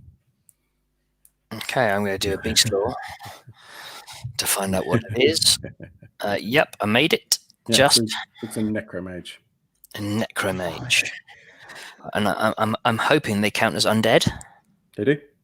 Excellent. So that's an extra D4. That's for all of us, isn't it? However, it's not your turn. Is it the necromage's turn? It is. Damn it. And I need you to roll resolute -5. Oh, you beauty. Made it. 7 under 13. Cool. So just made it 7. Cool. You feel it beckoning to you, and it begins to take your shape and your form. Come here, Templar. Oh, I'll come to you. Have no fear of that. Right. Duncan, you take those points of damage for that roll that you failed earlier, the cunning versus cunning. So that was 3 points of drowning damage as you're being strangled. Okay. And I'm now below my pain threshold. okay, but it's not all in one go. That's fine. No. Okay. Yeah. And the other one is going to try and grab at Sura. So, Sura, you need to roll your defensive stat -1. Is this another melee? Yep. Yes, I succeed. Okay. This thing kind of slithers towards you and tries to grab out at you. Matt, you're up. Okay. Did you get anything for succeeding on your defense? Yes, I was just going to say, because I'd fallen prone at the end of my last action. Yes. With it So you attacking probably would... me, I expect I would have, to succeed on that defense, I probably would have just rolled away from it. I think you also would have had been able to then get in my free attack that I normally do. I think when you're prone, though, it's actually, it affects your defense. Okay. Doesn't the attacker get advantage? That's I think so. that's Yeah. the difference. Yeah. Fair so enough. advantages that you so like a -2 basically. on that Okay. attack, Well, it was against my so my melee. It was you said it was -1, so it was 12. I rolled a 7. Yeah, you're still that's fine. fine. Yeah. You managed to roll away. Yeah. Yeah. But I don't think I would have been in a position where I would have then been able to hit it with my stick. Yeah. Yeah. Okay. So Matthew, you're up. Okay. So I've got Arax with the vines. Arax is going pale. Oh, okay. In that case, I'll go straight up to Arax and I will use Medicus to heal him, please. So I need to. Okay. Do you want to do that, or do you want to try and take the vine out? I think take the vine out, because then Arax can start shooting stuff. I will tell you that the vine is looking pretty hacked up right now. It's been burnt quite badly. Yeah, sure. Come on, Slick! Kill it! Okay. You need so it's -1 to attack. 11 onto 12. Just made it. 1, 2. 8 points of damage. Excellent. Yeah, it's got no armor, so you finish that off. Do you want to describe what you do? I just and turn it into like little slices. Excellent. Like slicing tatami mat. Yeah. Awesome. With that, Duncan, your character Arax is released, gasping for breath, probably on your knees at this point. Scrabbling around he's obviously going to take a round getting up and getting himself in a position where he's going to be doing exactly. So it does, if you're prone, which I think you probably would be, it takes a round to get up again. A movement action. So it's a movement. Okay. Yeah. So Stu, you're next. Okay, I charge towards this necromage. Witch hammer kind of glowing brightly, and as I run forward, like, by the light of Prios, we shall banish you. We shall burn you from the face of the earth. And I take a swing at it. Natural 1. Nice. Good man. Okay, so I roll my D10 for my hammer. Because it's undead, I roll a D6 because of Witch Hammer. I roll an extra D4 for Iron Fist. Because it's undead and I've used Beast Law on it, I roll an extra D4. And because it's a crit, an extra D6. Yeah. And if it attacks me, it takes 1d4 damage, which ignores armor. Yep. Go! Do it. Okay, 6, 10, 15, 17 damage. Okay.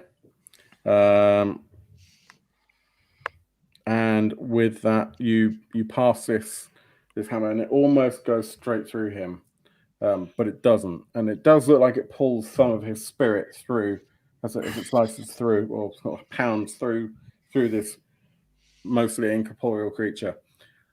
It's still present,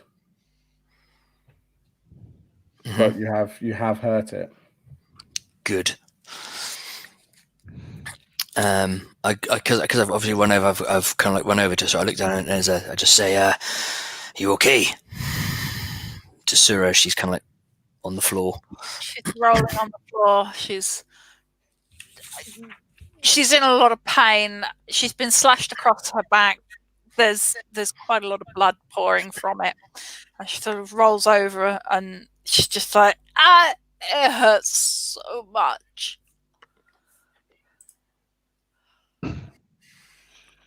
I need you all to roll a quick. Unmodified. Yep, made it. I made it. Good at that. Made it with. Everyone make it? With 5, yeah. Yeah. last to make a roll. A huge brown, blackening, molding bough of the tree falls, managing to just miss all of you. The thickest end that was attached to the trunk of the tree has just decayed. Arax just say, "We need to get out of here." I fighting retreat. The trees decaying. You have 4 dragoons. It's Erin's go. Okay. There are 4 So dragoons. Sora's going to get up off the floor. Yep. So that's the movement taken. And action, what we've got. 4 You have 1 Undyne is still there. You have a necromage. 1 Undyne. That's the vine thing. We've got a necromage. He's currently he counts as undead. And there's 4 draghools. 4 draghools. Who are, I believe, also undead. Yes. And I think, Erin, haven't you already torched that Undyne quite a bit? Yeah. Yeah, with your second hit. Yeah. Yeah.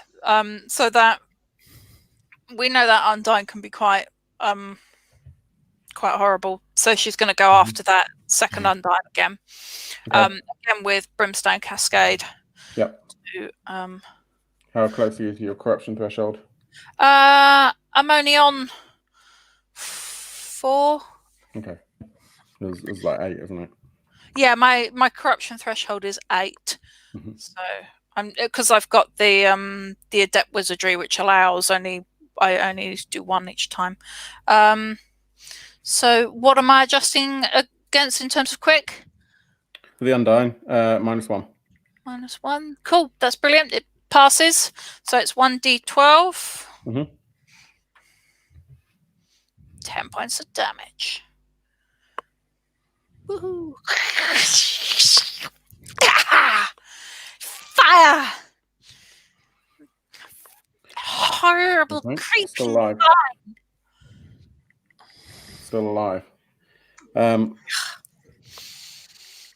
2 draghools in response to that start coming after. Don't you carry on your hit to the other targets? Oh yeah, you do. Yeah. Do you want to? I mean, it's up to you. Yeah. Yeah. Do it. So this one's going to the next closest thing. That's, I don't know, a draghool. What's next closest, GM?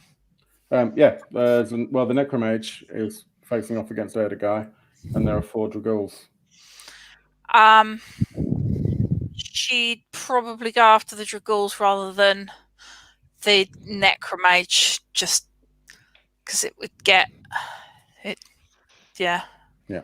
Okay. Whatever you want to do. I think that's probably what she'd do. Yeah, let's go with that. What's the adjustment? For the Dragols is 0. Oh, cool. Yep, just on it. So that's 5 that time. 5 damage that time. So she succeeds. Okay, the first one you managed to just completely incinerate. And it crumbles to a pile of ash on the floor in front of her. This spurs her on.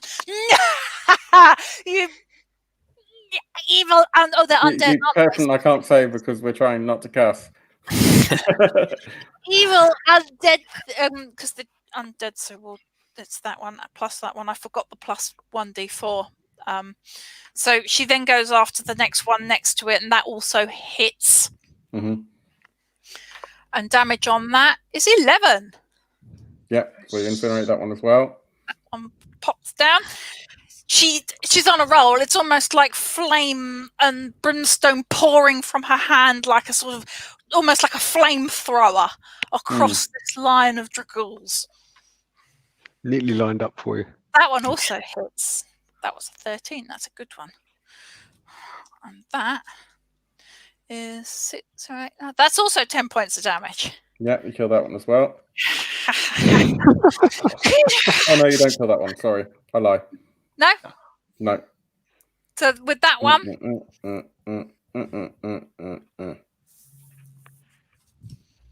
yeah. So with that one, it's singed. Mm-hmm. But she sees that it doesn't crumple into a pile of dust in front of her, and with that, she's like, oh, I've spent. Cool. That was a bit needless and dramatic, wasn't it? And yeah, so there's one Dragul that's very much on fire, another that is completely intact. However, you're beginning to You're beginning to smell burning. Not surprised.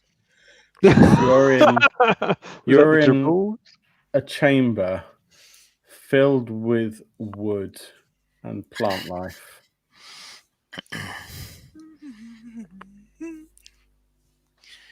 Better get out of here. It's beginning to smell a lot like fire in here. Dragul, 2 of them then come back for Sura. Sura, I need you to roll your defense against +1. What do you mean against a +1? You roll your defense with a +1 modifier. Because they're so slow. Okay. It's easier to defend against. Yes. Cool. That passes very well. Yeah. So with that as a successful defense, I then get in a free hit it with a stick. Yeah. Free attack against roll separately 1d6 damage. So she goes in. You still have to roll the attack. Yes. I have just rolled the attack. She fails on that. Okay. She fails on that attack. Mm-hmm. But no, this is reaction. This isn't my turn. It's reaction. All right. Yeah. Yeah. Okay. The second Dragul then tries to attack you as well. I forgot. Yeah, you're being flanked. So that should have been different on your defense. So this one is flanking you. This one has now stepped in and flanked you. Mm-hmm. So that is a -1 on your defense. Okay, that's fine. I still passed. Cool. Do you want to roll your reaction? With that one, I react, try to hit that with a wooden stick, and I fail that too. She's dealing quite badly with this, with quite a lot of pain and quite a lot of injury, which is why she's not being able to. She's just about able to dodge out the way of these things, but she's not getting in that flick of the stick. Yeah. Okay. That brings us to Duncan. Okay, so I can actually do things this round. Okay. Arax kind of. Kill them. You can hear sort of the breath rasping in his throat from his sore and swollen throat, but he's going to try and he's going to use his bow and try and take a shot at the remaining Dragul. There's 2 remaining. Oh, there's 2 remaining Dragul. Yeah, one is quite badly injured, and the other one's completely unharmed. Okay, well, I'm gonna select hunter the unharmed one for my hunter's instinct, and could take a shot for him. I just realised I've not described any of these creatures. So Dragul is like an undead soldier. So he's got shields and swords. And actually, as you begin to take aim on this one, you realise that they are wearing a signet ring, which is just like yours. Okay. Right. So I'll take a shot. Still going to take a shot at him. Yeah. That's a success by 11 points. Cool. And would I have advantage because he's attacking or preoccupied or not? No. I don't know. Okay, that's fine. So we all get advantage because it's undead. Yeah. You get an extra. Because Stuart did his. You get an extra D4. Yeah. Damage. Yeah, you get an extra bit of damage. 6, 10, 11, 12. Yeah, you take that No, one. 11 actually. That's sorry. fine. That's fine. You pin it to the wall. And he's going to take his second shot at the other one, but obviously without Hunter's instinct. Mm-hmm. Yeah, that's 3, so that's a hit. Yeah, that's a hit. And that's the extra 1d4 as well for undead. Mm-hmm. That is 8 points damage. Cool. Awesome.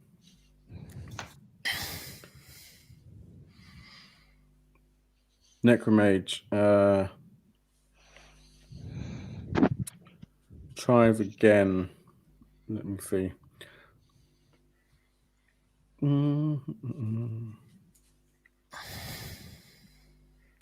I'm going to make a GM rule about how this works.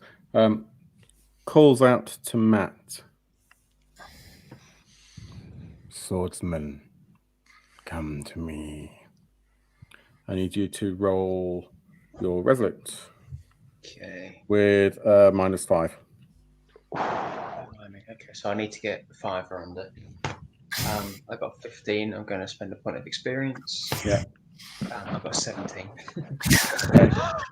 You feel yourself compelled, and this is going to be your movement action for this round, to walk towards the necromage.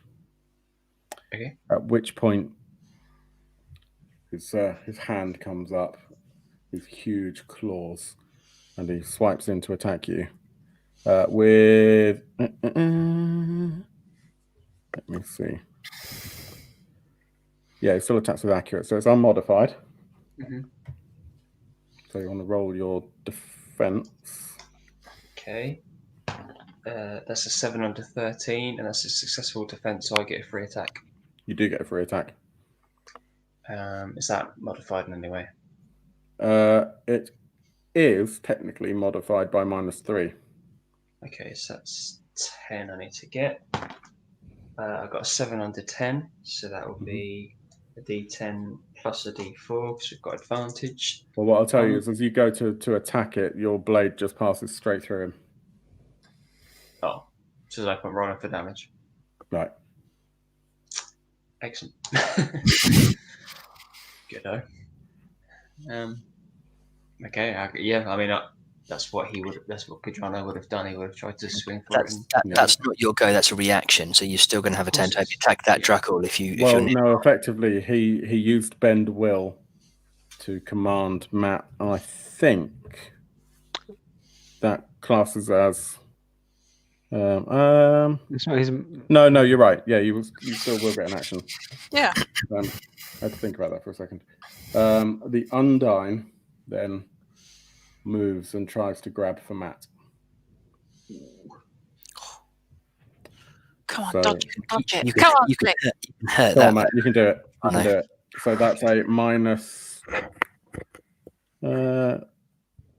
presume it attacks with accuracy. Yes, it's -4 on your initial quick roll. Acrobatics, yeah.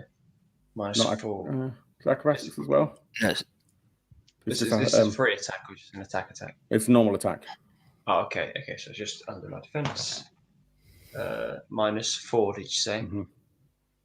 I make it exactly 9. Cool. Yeah, you succeed. Cool. Free attack after defense. That's a 4 under 13. Yeah, you hit. We don't get advantage on this, do we? So it's just a regular 10. So that's 10 points of damage. Yes. And you manage to just slice straight through it, and it just drops into, two halves basically. It falls. Fantastic. That Undyne is dead. Yeah, Matt, you're up. Yeah, because we swapped the initiative order around. That's right. Yeah. Okay, so I will. Matt's move been in busy. on the- Yeah, blimey, yeah. Cadrano's a whirlwind. I'll move in on the ghoul then, please. On the ghoul? On the Draggle. Oh, I thought you said I'm going to move in on ghoul. It's like French alone. We'll We're not playing Risk. Is that modified, that attack roll? So? No. I believe it's a +1. Is it a +1? No, that's their attack one. Yes, your defense. Sorry, Yeah. I'll shut up. Carry on. But they're undead, so you'll get more damage. Oh yeah, that's true. So 3 under 13 for 4 points of damage. Did you roll your extra D4 as well? I did. No. Still alive. Not surprised. Mr. Stewart. Okay, I'm gonna square up and go. You don't touch my team, filth! I'll purge you from the face of the earth. You cannot stand before the light of Prios. And I take another swing at him with my glowing hammer, and this one is a 4 under, so I hit. So don't have the extra D6, so it's these 6, 10, 12 damage this time. Mm-hmm.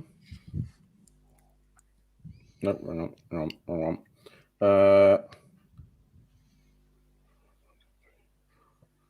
Yeah, so you basically managed to just smack it really hard, and tell me what happens as you finish it off. Okay, so I twirl the hammer, and as the hammer passes through, the light of the witch hammer intensifies, and this silver flame grows brighter, and ignites, and the hammer just blazes with power, and this necromage kind of shrivels up and is almost drawn into the hammer, and contained within it, and crushed by the glowing light, and so it's sucked in, and then the flames kind of extinguish the this necromage. Awesome. Cool. You start, all of you, hearing the clicks and the chatter as the Arax begin to climb the stairs. Oh, I thought they're giving us a round of applause. And Surah, you hear they have done a good job of cleansing the area. They will make good hosts, yes. As 3 exalted and 10 poisoner, Arax, spider people, if you like, climb the stairs. Let's get out of here. Sora shouts, "Run from the spider things! Run from the Arax things! We got to get out of here! There's only one door that you know of, and it is where the stairs are. Only one exit. Can't we use 7 league stride to get out of here? It's a ritual. How long does it take? About an hour. Oh.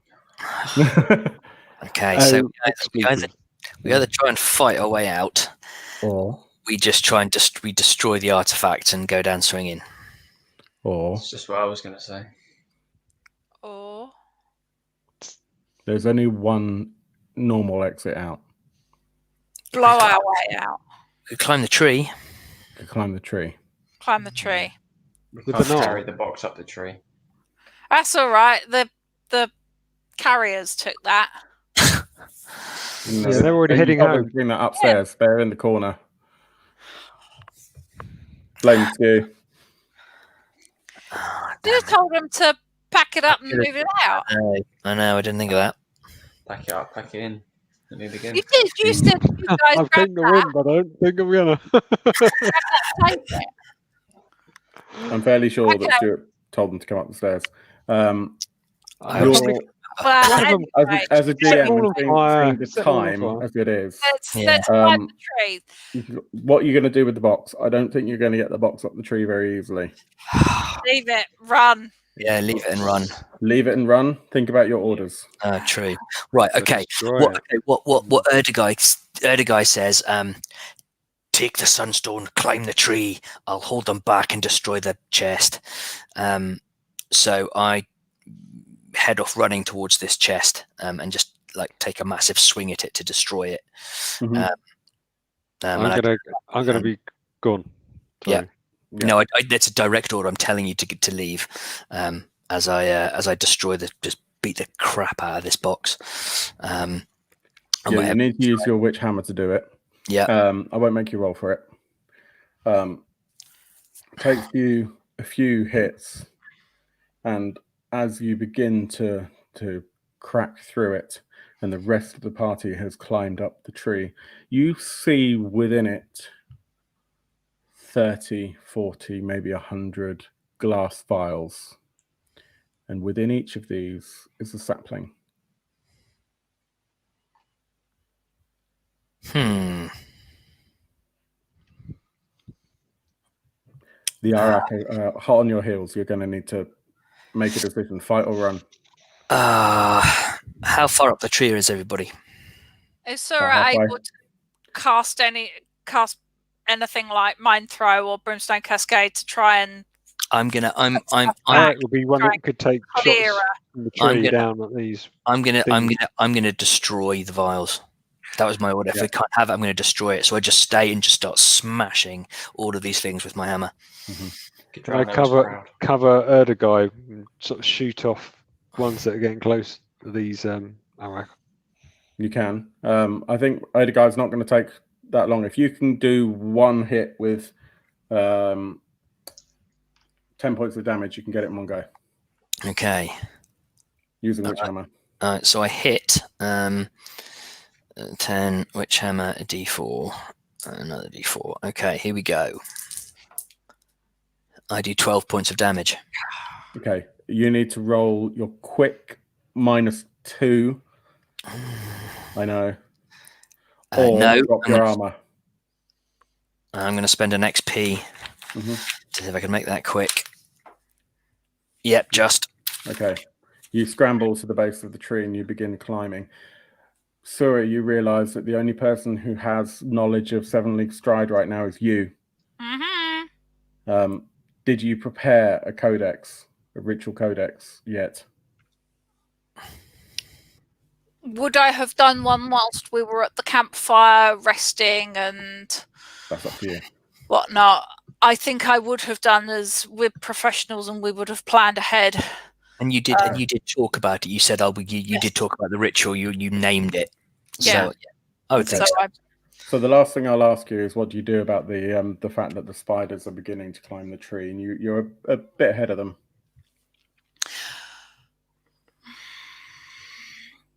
Erdogai, you managed to get to the top of the tree. Everyone else is at the top of the Ziggurat right now. Sura is going to use Mind Throw to pick the large branch that fell from the tree up to try and sort of throw it across the... I don't think you'll be able to see it from where you are. You are way up at the top. You're okay, out at the fair top enough then. Well, in which case, you have a scrambling. dead tree. You're out at the top of the Ziggurat. All of you. Fair enough. Dead tree at the very top. So we can't see Erdogai at all. Erdogai is just making it out as well. Yeah, I'm just clambering out. I think I think we run. I think that I think we just leg it. We've got one of the artifacts. Yeah, we've the only thing you destroyed can one do and is we've got one. set the tree on fire and then run. Yeah. As you shout Brimstone that, cascade. so Sora sets the tree on fire. He sets it alight. You manage to destroy the tree that was there. You descend down the Ziggurat, and you see that the very green forest surrounding the Ziggurat is beginning to decay, and that the river nearest you, the side of the river, is beginning to turn black. The far side is still blue, or not literally blue, but clear water. It's quite dark now, so you can just tell that there is a mismatch in the consistency of the water. You get to the bottom of the Ziggurat. You realize you haven't got much time because there might be another way out of the Ziggurat, but you manage to cast your magic circle around. You manage to get the 7 League Stride together. You pass a codex, ritual codex, the 7 League Stride, to Erdogai, the other ritualist in the party, and he begins to learn how to cast this just a single time, knowing full well that this codex will be destroyed in the process. I hand him a pouch of sand so he can draw his magic circle. Yeah, so copying what Shura does, like sprinkling it in the circle, just mimicking her movements and what she says. Yeah, and the 4 of you managed to get back to the ritual circle that Sura has in her quarters, which Erdogai you've seen before for times like this. And as you step through with 7 League Stride, you realize that you've left your 2 helpers behind to die. They knew the risks. Yeah, well, Prios, bless them. They died in service to the lawgiver. And I feel momentarily sorry for them, but then not. They failed to follow your instructions to climb the tree and leave you to destroy the box. They brought it on themselves, quite frankly. They just didn't think for themselves. themselves. They were there. They could have heard the order. Yeah. So, in terms of a debrief, you are informed that the Temple of the Sun was an arboretum for the elves, and that and a seed bank, basically. Good. Yeah. So you've done a really good job in destroying one of their kind of minor strongholds that was lost in time. The forest was planted some time ago, several hundred years back. Thousands, I can't remember now. It's 3 in the morning. Leave me alone. 20 to 4 in the morning. And that's it. And we hand over. And we hand over the large soulstone thing to our Liturg Calerio, who hopefully by the moment that we melted his golden room.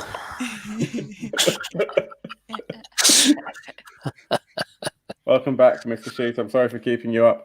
No, that's fine. It was I was sitting here listening and tending the chat and trying to. I think everyone went to sleep, right? you joke, but actually, the rest of my house did go to bed. Really? Yeah. But that's okay. It's all right. I want to thank you all for staying up late and doing this. It's 3:30 in the morning there. Yeah. 3:40 in the morning. Oh my word! And I realized pretty early on that because most of our party doesn't really deal with some of these rules. We don't really deal with free attacks, and the rulings for free attacks went way out of my head. And so we just winged quite a lot of that. So apologies, guys, if there were major rules wrong there. But we did what we could. It was great. You did a great job. I want to thank everybody for giving your time. You're welcome. And coming on and doing this session. No, it was good fun. It was great. It was a great session. Phil, how long did you how long have you been prepping that scenario, that adventure? It's been in my head for about 3 weeks, and Nice. it's changed quite a few times. Okay. And of course, you never quite know how it's gonna steer. But for the most part, the party followed the instructions, the plan, if you like. The challenge we had was that our own characters that we're playing with are not this high level. So it's really hard to gauge the resistances. And at the same time, I didn't want to make it so impossible. Right, no one right. had fun. So I was pretty happy for people to take some damage, but not actually be taken out of the fight. Because that can make it kind of boring, if you like, and really we want to tell the story. I've got to say, I thought that vine had you, Duncan. I thought as you were choking I out, had no more XP left, and that was it. We'll have to have you on again at a more reasonable hour later for on. You or for us? What's that? Reasonable for you or for us? Well, just for both of us in general. My family's gone to bed, you know. The plan is to do more content on this YouTube channel, so we'll have to arrange and have you on. So you're not staying up till 3:30 in the morning, just playing. But I really appreciate it, and everybody that's watching it, if you're watching it after this live stream, or if you're watching it during the live stream, please hit the like button down below. Hit the subscribe button as well, and that little bell notification that lets you know whenever we upload new content or go live here on YouTube, and we have more content headed your way. We've got two whole days tomorrow and Sunday for the Free League Showcase that we're really excited about. Things start out at 9 a.m. Eastern, my time. And I don't, let's see here. That will be. Oh, yeah, it's 9 a.m. Eastern. So that means I can have a lie-in. Tomorrow is 2 p.m. your time, I believe. Right, and that starts with Forbidden Lands with Andreas at Sweden Rolls. Correct. They're carrying on their amazing actual play from their podcast. I can't wait for that.